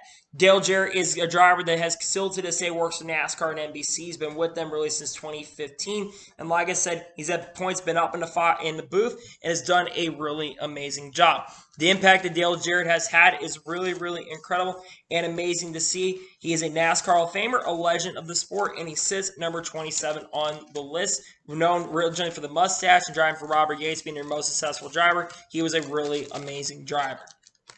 In the number 26 position, we have Fireball Roberts. Fireball Roberts made 206 starts in the NASCAR Cup Series and won 33 races. He had 93 top fives, had 122 top tens. He won the 1962 Daytona 500. He won 2 Southern 500s and is also inducted into the NASCAR Hall of Fame, I believe, in 2014. Now, Fireball Roberts' career really got unfortunately cut short due to an accident in 1964 in what was a World 600. In the Coco 600, he unfortunately died after a very, very nasty wreck, because back in the day, you did not have to wear a fire suit, and he didn't wear a fire suit and basically unfortunately died from the wreck not much after that. Fireball Roberts was a driver that's absolutely a legend of the sport, being a pioneer. Started racing in 1950 and won a lot of races in the 50s and 60s. If not for his death and passing in the Coke 600, I think Fireball Roberts absolutely is a NASCAR Cup Series champion. I think he absolutely gets it done and wins a championship. But he's a legend of sport. We remember him to this day, and he was amazing in the 50s and 60s. In the number 25 position, we have another current active NASCAR Cup Series driver driving the 45 for 23XI Racing, Kurt Busch. Kurt Busch has currently 772 NASCAR Cup Series starts. He has 34 career victories. He has 160 top fives, 337 top tens. He was a 2004 NASCAR Cup Series champion. He's won the Coco 600 in 2010 and also the Daytona 500 in 2017. Kurt Busch has been known very recently to have one win pretty much every single year, get an annual win, very similar to Ricky Rudd. But Kurt Busch, when he came into the NASCAR Cup Series, he did not have a great first couple of years. But in 2002, really took it up a step, started winning a bunch of races. In 2003, also did the same thing. But one thing Kurt Busch used to be known for was getting a very, very bad temper. But over the last few years, Kurt Busch's mentality has really, really changed. His temper has really gone away, and he's become a fan-favorite driver. After leaving Roush Fenway Racing in 2005, he went to Team Penske, was decent at Team Penske, but wasn't great. Then he found a home with Stewart-Haas Racing, had success there for a couple years, and now drives for 23XI after a decent run with Chip Ganassi Racing. Kurt Busch definitely is probably one of the most underrated drivers in NASCAR Cup Series history. He had a really big falling out, but he was able to really recover and get an amazing career out of it. I don't know how much longer we're going to have Kurt Busch, but it could be his last career win, and maybe we won't see Kurt Busch around much longer. Who really knows at this point? But Kurt Busch is a legend in the sport, and for sure, a first ballot Hall of Famer. In the number 24 position, we have another active NASCAR Cup Series driver, the driver of the number 6 for his own organization, RFK Racing, Brad Keselowski. Brad Keselowski has 465 career NASCAR Cup Series starts. He's had 35 career victories, has 138 top 5s, 229 top 10s. His accomplishments are absolutely outstanding. He is a 2012 NASCAR Cup Series champion in only his 3rd or 4th full-time season. He's a 2010 NASCAR Xfinity Series champion. He won the Southern 500 and the Brickyard 400 in the same year in 2018, and also has won the Coke 600 in 2020. The last big accomplishment he needs to do is, of course, win the Daytona 500. Brad Keselowski is also known as a really good super speed racer. He has 1 win at Daytona and 6 victories at Talladega. Brad Keselowski now, of course, also owns his own organization. The team is starting to have some good moments right now as a team, but I think they will continue to improve. Brad Keselowski is absolutely a first ballot Hall of Famer. He's a driver that really had a bad start to his career when he drove for smaller teams, but I believe he was discovered by, I believe, Dale Jr. or somebody else and got an opportunity to drive for Dale Jr.'s team after an amazing run at Memphis. I think that Brad Keselowski absolutely is going to be better for many, many years to come. He's a first ballot Hall of Famer, and he sits number 24 on this list. In the number 23 position, we have Bobby Isaac. Bobby Isaac had 308 starts in the NASCAR Cup Series. He had the whopping 37 career victories, 134 top 5s, 170 top 10s. The only major accomplishment he really has on there was the 1970 NASCAR Cup Series champion. But also, of course, he is a NASCAR Hall of Famer. Bobby Isaac won a lot of races in the 1960s and the early 1970s as well. But in 1973, really known that Talladega is really, really cursed and did not really get to finish his career. He ended his career early in 1973. Bobby Isaac, though, known for winning a lot of races and also winning a lot of poles as well. He won the Daytona 500 pole at one point and nearly won the Daytona 500 a couple times as well, but unfortunately came up short. Bobby Isaac was a very tenacity driver. When Richard Petty left, when he went over to NHRA, he kind of took over the role as a really, really awesome and amazing driver. Bobby Isaac's going to remember for many, many years to come in the NASCAR Cup Series, and he sits in the 23rd position on this list. In the number 22 position, we have one of the drivers who just recently got announced into the NASCAR Hall of Fame. It was in the booth early in the year, Matt Kenseth. Matt Kenseth had 697 NASCAR Cup Series starts, had 39 victories, had 182 top 5s, 331 top 10s, was a 2003 NASCAR Cup Series champion. He has won 2 Daytona 500s, 2009 and 2012. He won the Coco 600 in his rookie year and is also the Rookie of the Year winner in 2000. And also, like I mentioned, will be inducted into the NASCAR Hall of Fame in 2023. Matt Kenseth was a very, very calm and quiet driver when he was in the spotlight, but Matt Kenseth was known as a very consistent driver and was just out there to go out and win races, which is the best thing you can ask from somebody like Matt Kenseth.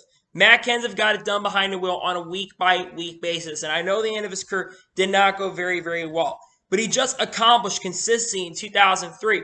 And really, unfortunately, was the guy that enacted the chase for the Cup because he dominated the season and only won one race. He did have a kind of end of a career where a lot of nervousness around it, but we went over to Joe Gibbs Racing in 2013 after his success at Roush and started winning a lot of races. In 2013, I think he won 8 races or 7 races that season. 2014 failed to win, but was consistent. 2015 got 5 victories. 2016 got 2 victories. 2017, in his final year with that team, got a victory at Phoenix. I think Matt Kenseth is an amazing driver. He's deserves to be in NASCAR Hall of Fame, and he's a legend of this sport, and we'll remember for years to come, and also for what happened between him and Joey Logano in 2015. Now we're jumping into the number 21 position. We have the final flock on this list being Tim Flock. Tim Flock had 187 starts in the NASCAR Cup Series, had 39 wins, 102 top 5s, 129 top 10s. He was a 2-time NASCAR Cup Series champion and is also inducted into the NASCAR Hall of Fame.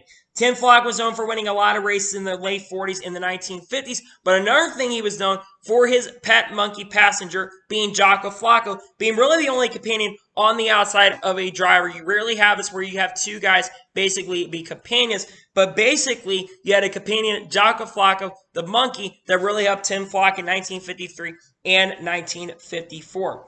Tim Flock was a very successful driver and the most successful of the Flock brothers. He could get it done behind the wheel. He had a no-guts attitude and was one of the last true American, at the time we thought, one of the last true American heroes in the world of racing. Tim Flock is a legend of the sport, deserves being a Hall of Fame. I believe it was inducted in 2011 or 2012. Legend of the sport of racing in 1950s, one of the true first pioneers to win a ton of races, and he sits 21st. In the number 20 position, as we reach the top 20, we have Mark the Kid Martin. Mark Martin being considered one of the greatest drivers to ever win a championship. He had 882 starts, has 40 career victories, 271 top 5s, 453 top 10s. He won the Southern 500 twice, that being in 1993 and 2009. He won the 2002 Coco 600 and was inducted into the NASCAR Hall of Fame in 2017 or 2018. While Mark Martin never won a championship, having the most runner-ups for a championship without a win, having 5 runner-up championships, those of course being in 1990, 1998, and 2002, 2000, I think in 2000, one of the other years earlier, and then of course, like I said, in 2009, nearly winning the championship that year. Mark Martin was still contending for victories as late as 2012 and 2013. He was one of the drivers that really came close to winning Daytona 500, but it seemed like he never could get it done in the Daytona 500.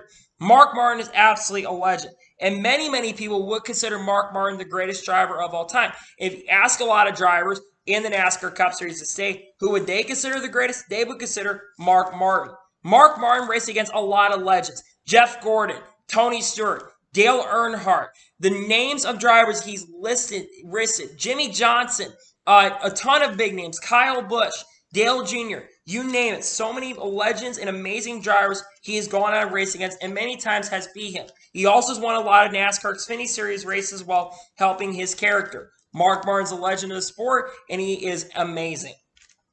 In the number 19 position, we have Austin Bill from Dawsonville, Bill Elliott.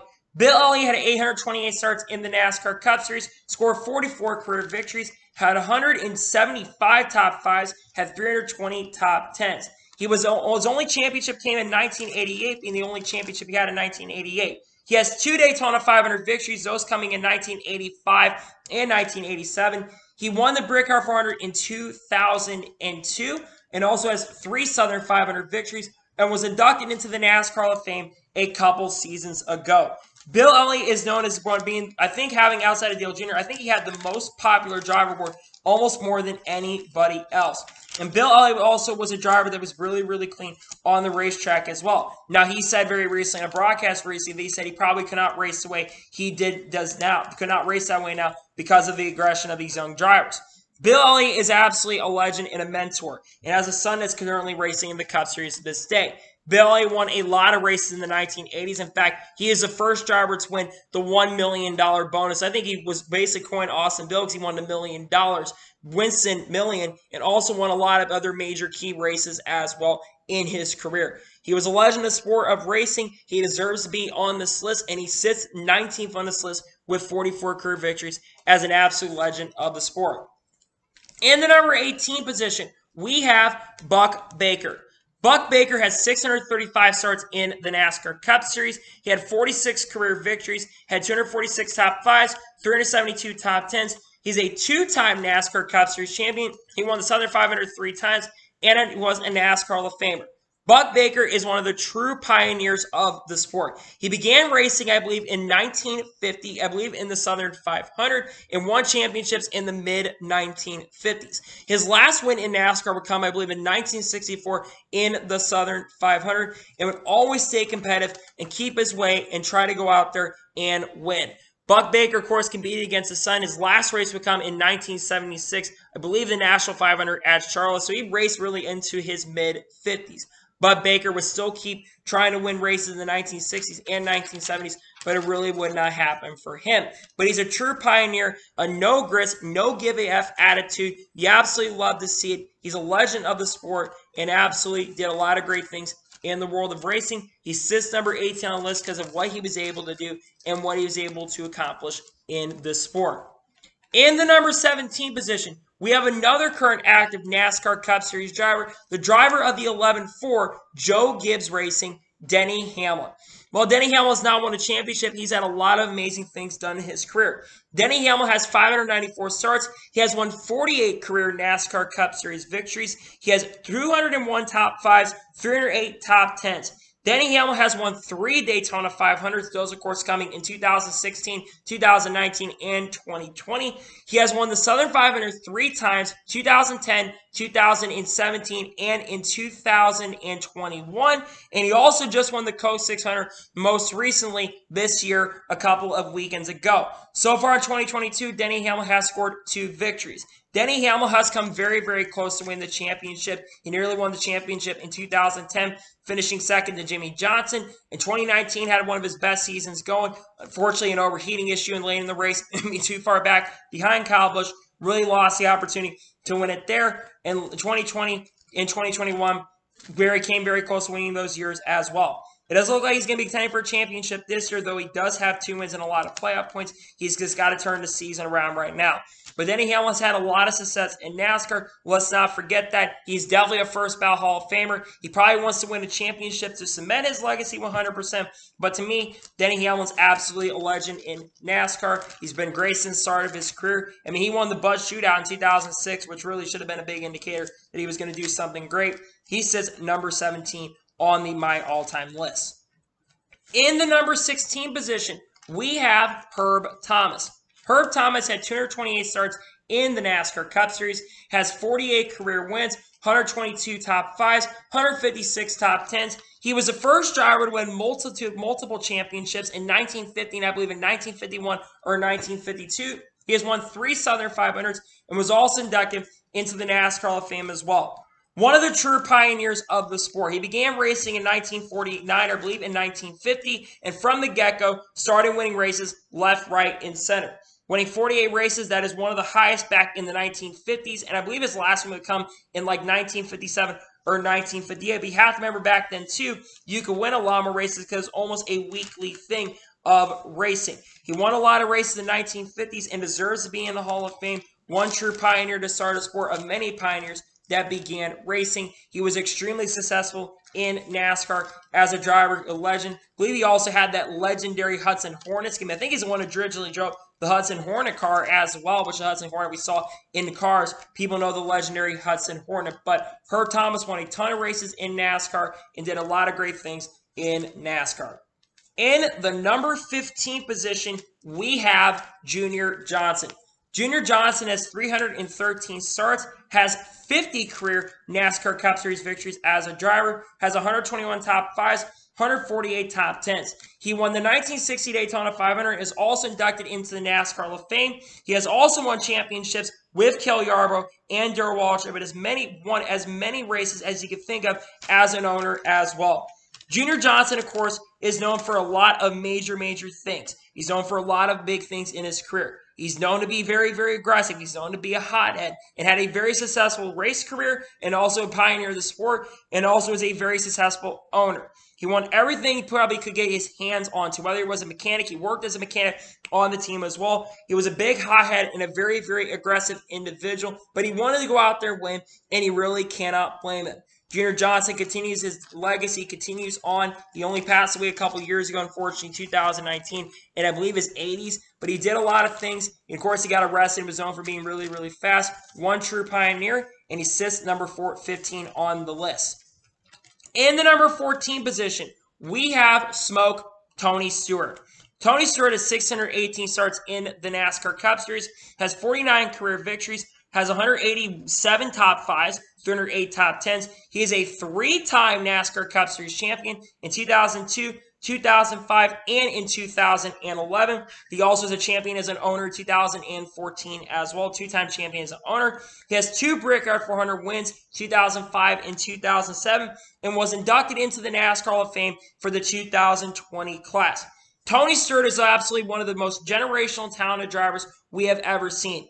He is the only driver, I believe, to win a NASCAR Cup Series championship and also win an IndyCar championship as well. When he won the IndyCar championship, I believe in 1997 or 1998. He didn't win a lot of races in IndyCar, but he was extremely competitive. Tony Stewart also is one of the few drivers that has competed in the Indy 500. He has attempted double and actually completed the double in 2001, where he finished 6th in Indy 500 for Chip Ganassi Racing, and he went on to finish 3rd in the Coke 600 in 2001. Tony Stewart's absolutely a driver that's remembered for also being a driver that wasn't great with the media, was very, very open, and also was a driver that had a lot of tempers with drivers, but he wouldn't give you tempers unless you made him mad. Tony Stewart was a driver that had a great character, had amazing personality. He deserves it. He was great. He's been also a great broadcaster as well. When he's been in the Fox Sports booth, he's done a lot of awesome things for the sport. And again, he deserves to be in the NASCAR Hall of Fame 1,000%.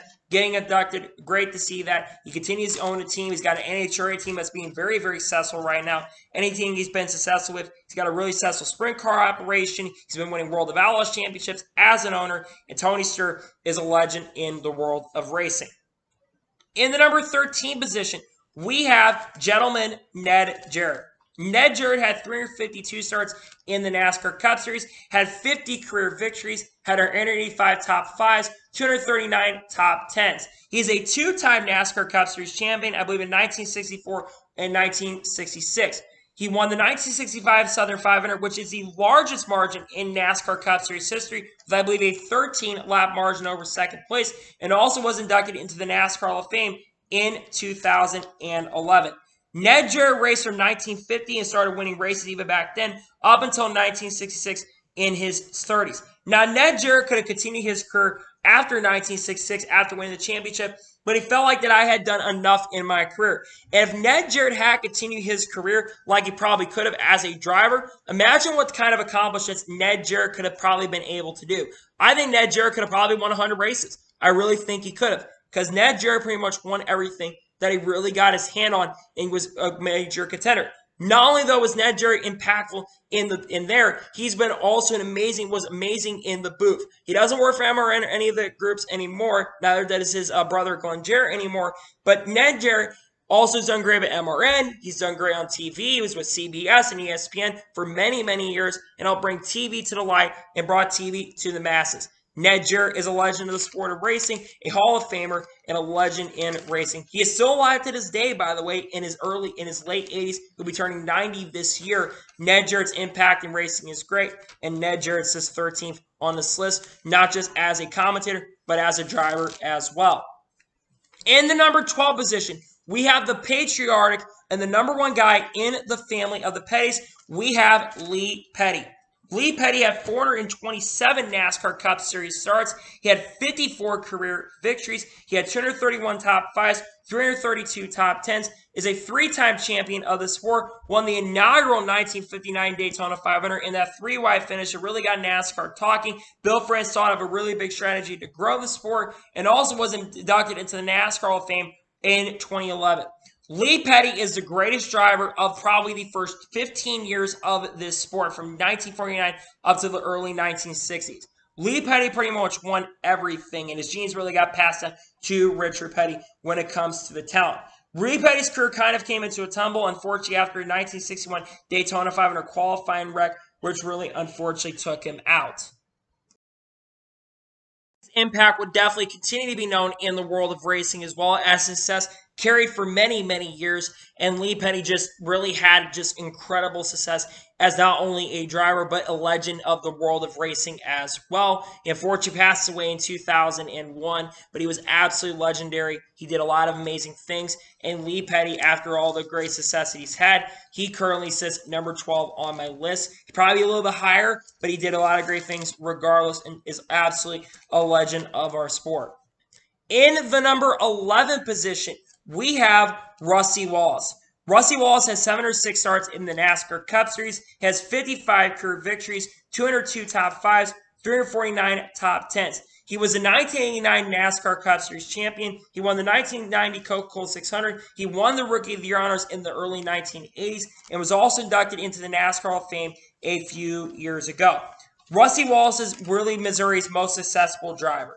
Rusty Wallace won a ton of races in the world of NASCAR and continues to this day have a big impact. He currently works for getting sneakers out from Skechers. But Rusty Wallace won pretty much everything he got his hands on. He started out by driving for Team Penske in the early 1980s, left that team to go drive for Raymond Beadle's organization, the 2017. He left that team after 1990 and went over to drive for Team Penske and really propped up Team Penske in NASCAR. Pretty much everything that he could get his hands on, and was always a championship contender. He raced for Penske for the rest of his career from 1991 up to 2005. He continues to have a big impact in racing as well, as his son had come into NASCAR, but really never was able to succeed. Rusty Wallace is absolutely a legend to this day. He does everything he can do to get his hands on, continues to be very, very successful. He is a legend of the sport of NASCAR, Hall of Famer, an amazing, amazing person. And now we officially have reached the top 10 of this list. Let's get into it. In the number 10 position, we have a current active NASCAR Cup Series driver and one of only 2 active drivers remaining on the list. We have the driver of the 4 for Stewart-Haas Racing. That is Kevin Harvick. Kevin Harvick has 770 starts in the NASCAR Cup Series. He has 58 career wins, 240 top 5s, 421 top 10s. He was a Cup Series champion in 2014. He is a 2-time NASCAR Xfinity Series champion in 2001 and 2006. He won the Daytona 500 in 2007. He is a 3-time Brickyard 400 winner, 2003, 2019, and 2020. He's won 2 Coca-Cola 600s, those being in 2011, 2013. He's won 2 Southern 500s, 2004, 2014, and 2020, and also was the Rookie of the Year winner in 2001. Kevin Harvick has pretty much won everything that you can win. He started off his career in 2001 taking over for Dale Earnhardt, who passed away, and only won in his third race in a photo finish with Jeff Gordon. He would later that year win in Chicago. It would be a very slow process right after 2001, as it kind of was a very slow process for Kevin Harvick to really get rolling. But after a few years and after really tensions started boiling over after 2013, he goes over to Stewart-Haas Racing. First year wins a championship with that team and starts winning a lot of races. Now, Kevin Harvick is on a 59-race winless streak currently at the moment and would like to finish and get more wins before the end of his career. I still think he's got a possibility of getting it done. Kevin Harvick, though, is a legend. He will be a first ballot Hall of Famer when he does retire from the sport. His impact is absolutely there, and Kevin Harvick is absolutely a legend in the sport and makes the top 10 on the list. In the number 9 position, we have the best active current NASCAR Cup Series driver and really the highest of the active drivers. We have Kyle Busch Rowdy. Kyle Busch has 622 NASCAR Cup Series starts. He has 60 career victories, being one of only 9 drivers to do this. He has 234 top 5s, 349 top 10s. He's a 2-time NASCAR Cup Series champion, 2015 and 2019. He was a NASCAR Xfinity Series champion in 2009. He won the Southern 500 in 2008. He has won 2 Brickyard 400s in 2015 and 2016. He finally won the Coca-Cola 600 in 2018 and also won the Rookie of the Year honors in 2005. Kyle Busch is absolutely a generational talent. And you can make an argument that Kyle Busch potentially is better than a lot of the guys ahead of them on this list. And I will not disagree with this. Kyle Busch has won everything. Kyle Busch, in fact, is the winningest driver in all of the top 3 divisions. He is the winningest driver in the Truck Series in history with 62 victories. He is the winningest Xfinity Series driver with 102 victories. And I know people want me to put impact onto that. If you had to put impact on that, he would be higher. But we're looking at the Cup Series, and I just think the 8 guys ahead of Kyle Busch are a little bit better than him. Now, that's not saying that Kyle Busch could get a little bit better, and he could probably be a champion. He being a 2-time champion is legendary, and he will be a first ballot Hall of Famer. Kyle Busch's driver to had a great personality, well, not a great personality, but a driver that has a personality that people like, or some people don't like, and some people have had an impact on that. But Kyle Busch is absolutely a legend of the sport. There's no doubt about that on my mind. He deserves to be in the Hall of Fame. He's won everything to get his hands on, and he sits number 9 on this list with his legendary status. In the number 8 position, we have Cale Yarborough. Cale Yarborough had 560 NASCAR Cup Series starts, had 83 career NASCAR Cup Series victories, 255 top 5s, 319 top 10s. He's a 3-time NASCAR Cup Series champion. In fact, the first driver to win 3 championships in a row from 1976 to 1978, if I'm not mistaken. He's second all-time on Daytona 500 victories with 4 Daytona 500 victories. He has 5 Southern 500 victories and was inducted into the NASCAR Hall of Fame as well, I believe in 2011 or 2012. Cale Yarborough is absolutely a legend. He drove for Junior Johnson's team in the 11 car and won a lot of races as well for that team. He won a lot of major races. He won a lot of poles. He pretty much won anything that Cale Yarborough could get into, he won. We already talked about this early in this video, But Donnie Allison and him got into that legendary fight in 1979 when he was fighting to win the Daytona 500 for the third or fourth time. Cale Yarborough knows what he was doing. He was a hard grit driver. He was a farmer, a businessman. Anything he got his hands on, he was always very, very successful. It didn't matter. He was always successful. He won races in the Xfinity Series and has done a lot of great things for the sport as well, and has had a major impact on racing as well. He did try to form a team in NASCAR, but it really wasn't successful. But it is what it is for Cale Yarborough. He sits, so, number 8 on this list. In the number 7 position, we have the highest Allison on this list, that being Bobby Allison. Bobby Allison has 718 starts in the NASCAR Cup Series. He has 84 career victories, 336 top 5s, 446 top 10s. He only won one championship, that being in 1983. He's a 3-time Daytona 500 winner, 1978, 1982, and, of course, in 1988 against his son, Davey Allison. He is a 4-time Southern 500 winner, a 2-time Coca-Cola 600 winner, and was inducted into the NASCAR Hall of Fame, I believe, in 2011 or 2012. Bobby Allison is absolutely a legend of the sport from the Alabama gang. He's absolutely a legend who won many, many races. Really from the 1960s, drove for Team Penske for a long time in the early 1980s, and just won everything to get his hands on. Drove that legendary 12 car for DeGard Racing and helped that team become successful. He is the oldest NASCAR Cup Series champion at the age of 49 years old. He would turn 50 in 1984. He absolutely is a legend and amazing for the sport's contributions, and he still has contributions to this day on the outside looking in. With a guy like that, you have to show a lot of respect to a guy like Bobby Allison, who won everything to get his hands on to, worked hard to get to where he exactly is at, and deserves to be here as he sits number 7 on this list. In the number 6 position, we have Jaws, that being Darrell Waltrip. Darrell Waltrip had 809 starts in the NASCAR Cup Series. He had 84 career wins in the Cup Series, 276 top 5s, 390 top 10s. He's a 3-time NASCAR Cup Series champion. He won the Daytona 500 in 1989, has won the Southern 500, 5 Coca-Cola 600 victories, and was inducted into the NASCAR Hall of Fame, I believe, in the inaugural season. Darrell Waltrip is not only known, though, for being a legend on the racetrack and being known for being a big talker, Darrell Waltrip also was a legend in the commentary booth. From 2001 to 2019, he was in the NASCAR on Fox booth, and for 15 years, he, Larry McReynolds, and Mike Joy really worked together very, very hard to bring you guys the best commentary, and I think he really succeeded about that until near the end of his time.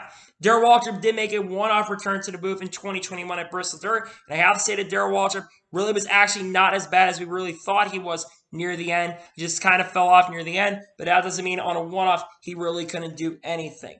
Darrell Waltrip absolutely is a legend of racing, inducted into the Hall of Fame, known for being a massive, massive character in our sport. He's a legend. He got everything basically that he could get done. He got it all done, and he sits number 6 on this list. He will have an impact for many, many years. Many drivers will look up to a guy like Darrell Waltrip, known for his calls of boogie, boogity, boogity, and being a NASCAR Hall of Famer as well, calling Michael Waltrip's first career victory, and also calling other victories as well for other amazing and incredible drivers.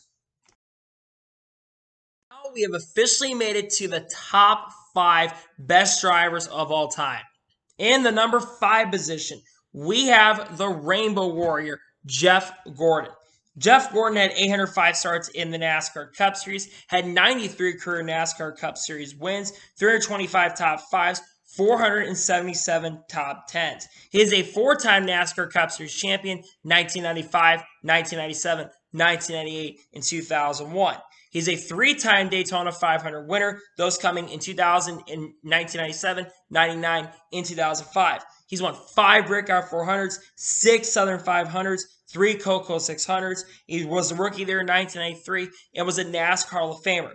While his big impact has been on the track, he's had a big impact off the track as well with major cultural relevance. He's been on Saturday Night Live. He's been on pretty much everything that he's been involved in. He's been on TV for many, many years, and also is currently the chairman at Hendrick Motorsports, the second in command right now at Hendrick Motorsports, behind Rick Hendrick and eventually will take over as the main guy of Hendrick Motorsports. They've got some big plans at Hendrick Motorsports going forward.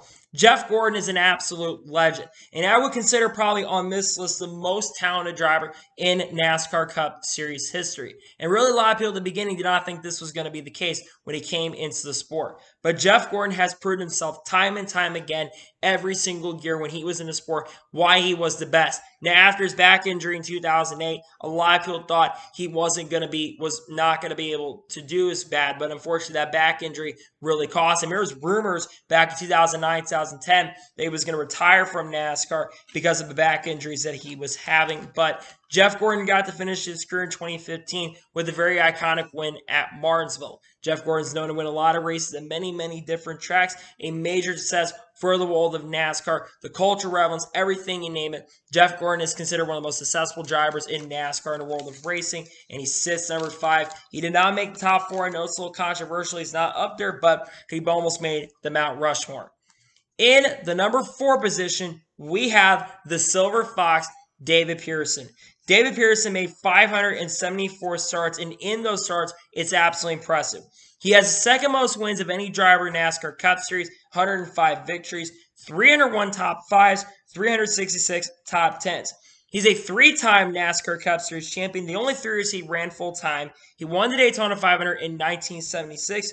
He's won 3 Southern 500s, 3 Coca-Cola 600s, was the Rookie of the Year in 1960, and also was inducted into the NASCAR Hall of Fame in 2011. David Pearson, I would consider, had he been able to run full-time every year that he was able to, David Pearson probably would be considered the king and not Richard Petty. David Pearson is an absolute legend of this sport. He absolutely did not even get to run. He did a lot of this, by the way, part-time. That's what's so crazy about all the stats he was able to do. Driving for Ray Fox, driving for the Wood Brothers. He was considered, and Richard Petty would say that he would say David Pearson is probably the greatest driver of all time. He was an absolute legend. He did not only just compete in NASCAR, though. He competed in Indianapolis as well, and I believe he competed in the Indy 500 as well. And I think made that races those years as well that he did compete in that. But David Pearson's an absolute legend. He's a driver that knows how to get it done. Him and Richard Petty raced against each other, and he would finish first, and Richard finished second more than David Pearson would. Had David Pearson, like I said, been able to compete full-time every single year, he probably would have been able to be at the top. But he's a legend of sport regardless, and his impact on the world of racing is absolutely legendary and absolutely amazing. In the number 3 position on the all-times list, we have the Intimidator, and that, of course, is Dale Earnhardt. Dale Earnhardt, 676 starts, 76 career victories, had many top 5s, 428 top 10s, is the first of 3 7-time NASCAR Cup Series champions. He won the Daytona 500 in 1998, the Brickyard 400 in 1995, 3 Southern 500 victories, the Rookie of the Year, 3 Coca-Cola 600 victories, and also inducted into the NASCAR Hall of Fame in the first year. Now, a lot of you asking, why is Dale Earnhardt, of being one of the 7-time champions, why is he not on the list? The reason is Dale Earnhardt did not have enough starts, in my opinion. I know his passing did not happen. Unfortunately, passing happened, but he just did not have enough starts, in my honest opinion, to be considered the greatest. Now, Dale Earnhardt definitely is one of the greatest of all time. He had a very cultural relevance, the black number 3, the legendary, iconic number 3, and really basically came from nothing to have all the success. And that's one thing about Dale Earnhardt, is he really came from nothing at the start of his career. But he earned his way up, he moved his way, and basically brought such an iconic brand to the legendary 3. And the most successful driver in Rich Schultz Racing's history. Without him, Rich Schultz Racing would probably be nothing. They would never win championships. And you have to also thank Kurt Shelmerdine as well for being a big factor in contributing into that. And also, Dale Earnhardt had a pretty successful team in DEI. The year that he built that team, the 2000, they started winning races with Steve Parker. First one came with Dale Jr., Steve Park. Drivers won with that team. They had Darrell Waltrip on that team and brought a successful brand as well. Dale Earnhardt is considered one of the greatest drivers of all time, but just because of his impact. Finally win Daytona 500 after years. Yes, he was known for wrecking a lot of drivers and getting involved in a lot of things, but Dale Earnhardt was also a legend of our sport and had massive impact and also great personality for the sport as well.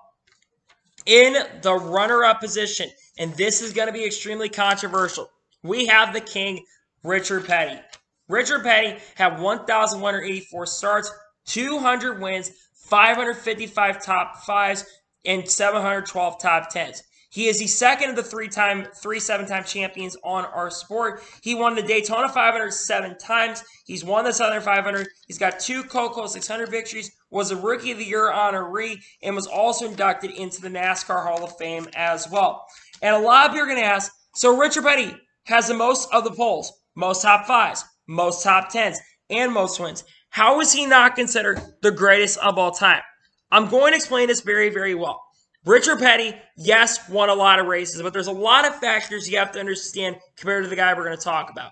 Number one, Richard Petty had a lot more races that he could win. And he was really fast. Number two, his equipment outperformed everybody else. That's not discrediting the rest of the field and his accomplishments, but he had a lot more easier equipment against the guy that is number one. And number three, like I said, a lot more races where he could win. So, of course, he's going to get opportunities. Now, this does not discredit Richard Petty.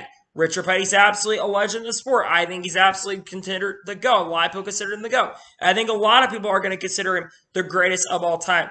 But I think Richard Petty is absolutely an amazing and incredible driver for the sport of racing. He's done a lot of impact. And again, the 43, the legendary King Colors, the 43, that's such an iconic branding. I just personally think that Richard Petty is not better than the guy in number one. And I think if you put Richard Petty up against a guy that's number one, I think he would get, unfortunately, beat on a week-by-week basis if you put him up against. And I think Richard Petty would agree with that. But he, regardless, is a legend, a NASCAR Hall of Famer, a legend, the king. In everything that the king has, he's absolutely a king and absolutely an amazing driver and incredible. And I think all of you know who is number one on my list. The number one is Jimmie Johnson. Jimmie Johnson had 686 starts in the Cup Series, 83 career victories, I think 255 top fives, if I'm not mistaken, 374 top tens. He is the final driver on the list with 7 Cup Series championships, including 5 in a row from 2006 to 2010, and in 2013 and 2016. He has 2 Daytona 500s, 2006 and 2013. He's won the Coco 600 4 times, 2003, 2005, through 2005, and in 2014. He has won the Brickyard 400 4 times, and his Southern 500 twice, and also will probably be in the NASCAR Hall of Fame next year. Jimmie Johnson, I consider the greatest driver of all time for many, many reasons. I watched Jimmie Johnson in his prime. He pretty much won everything that he could. Now, I know the end of his career was absolutely horrendous, so a lot of people probably think I probably should put him on it. But Richard Petty had a worse fall than Jimmie Johnson did. Jimmie Johnson, his last year, tried to go gunswinging, and he nearly made the playoffs in his final season. Jimmie Johnson, though, just when he was in his peak, he was so difficult to beat. He got behind the wheel of that 48 Hendrick car, and I think Jeff Gordon helped out with that. But he is arguably the second most successful driver in Hendrick Motorsports history when it comes to wins. But the championships, he's brought Hendrick Motorsports to life. Chad Knaus and him, two combined together, that's such a really big combination that worked together so long for so many years. And just seeing this team, Cliff Daniels coming in the last year to help Jimmie Johnson the last year and a half, I think Jimmie Johnson absolutely got better. I think Jimmie Johnson wasn't as great. But not only that, Jimmie Johnson also now has been competing in IndyCar and IMSA as well. He's competed for wins in IMSA and the Rolex 24, and also has competed for the Indy 500, and the IndyCar hasn't been successful as much. It was pretty fast in Indy 500, but got the Rookie of the Year on us. Really, I don't know why he got it, but still, Jimmie Johnson's impact and how much he was able to win and succeed was absolutely incredible, and that's why he says number one on my list. So, that is the official top 100 greatest NASCAR Cup Series drivers of all time. I want to thank you guys for watching. Please subscribe to the channel notification on notified when a video does go live on my channel. Follow my Twitter, Facebook, and Instagram, and support me on pages on the list schedule below over that, and comment your thoughts on today's video. Tell me your 100 greatest NASCAR drivers below. Let me know in the comments below. Tomorrow on my channel, we're going to have a NASCAR news video discussing all the news that have happened over this week. And then Thursday, 2023 NASCAR schedule predictions drop. And then Friday, a NASCAR news video. Then Saturday, expect some content coming your way I think you're all going to like. Got some content on the way. Cannot wait to share it with you guys. So anyway, like I said, I want to thank you guys for watching today's video. And I'll see you guys next time for some more great, awesome NASCAR and other motorsports content on the channel like this. Take care, everybody.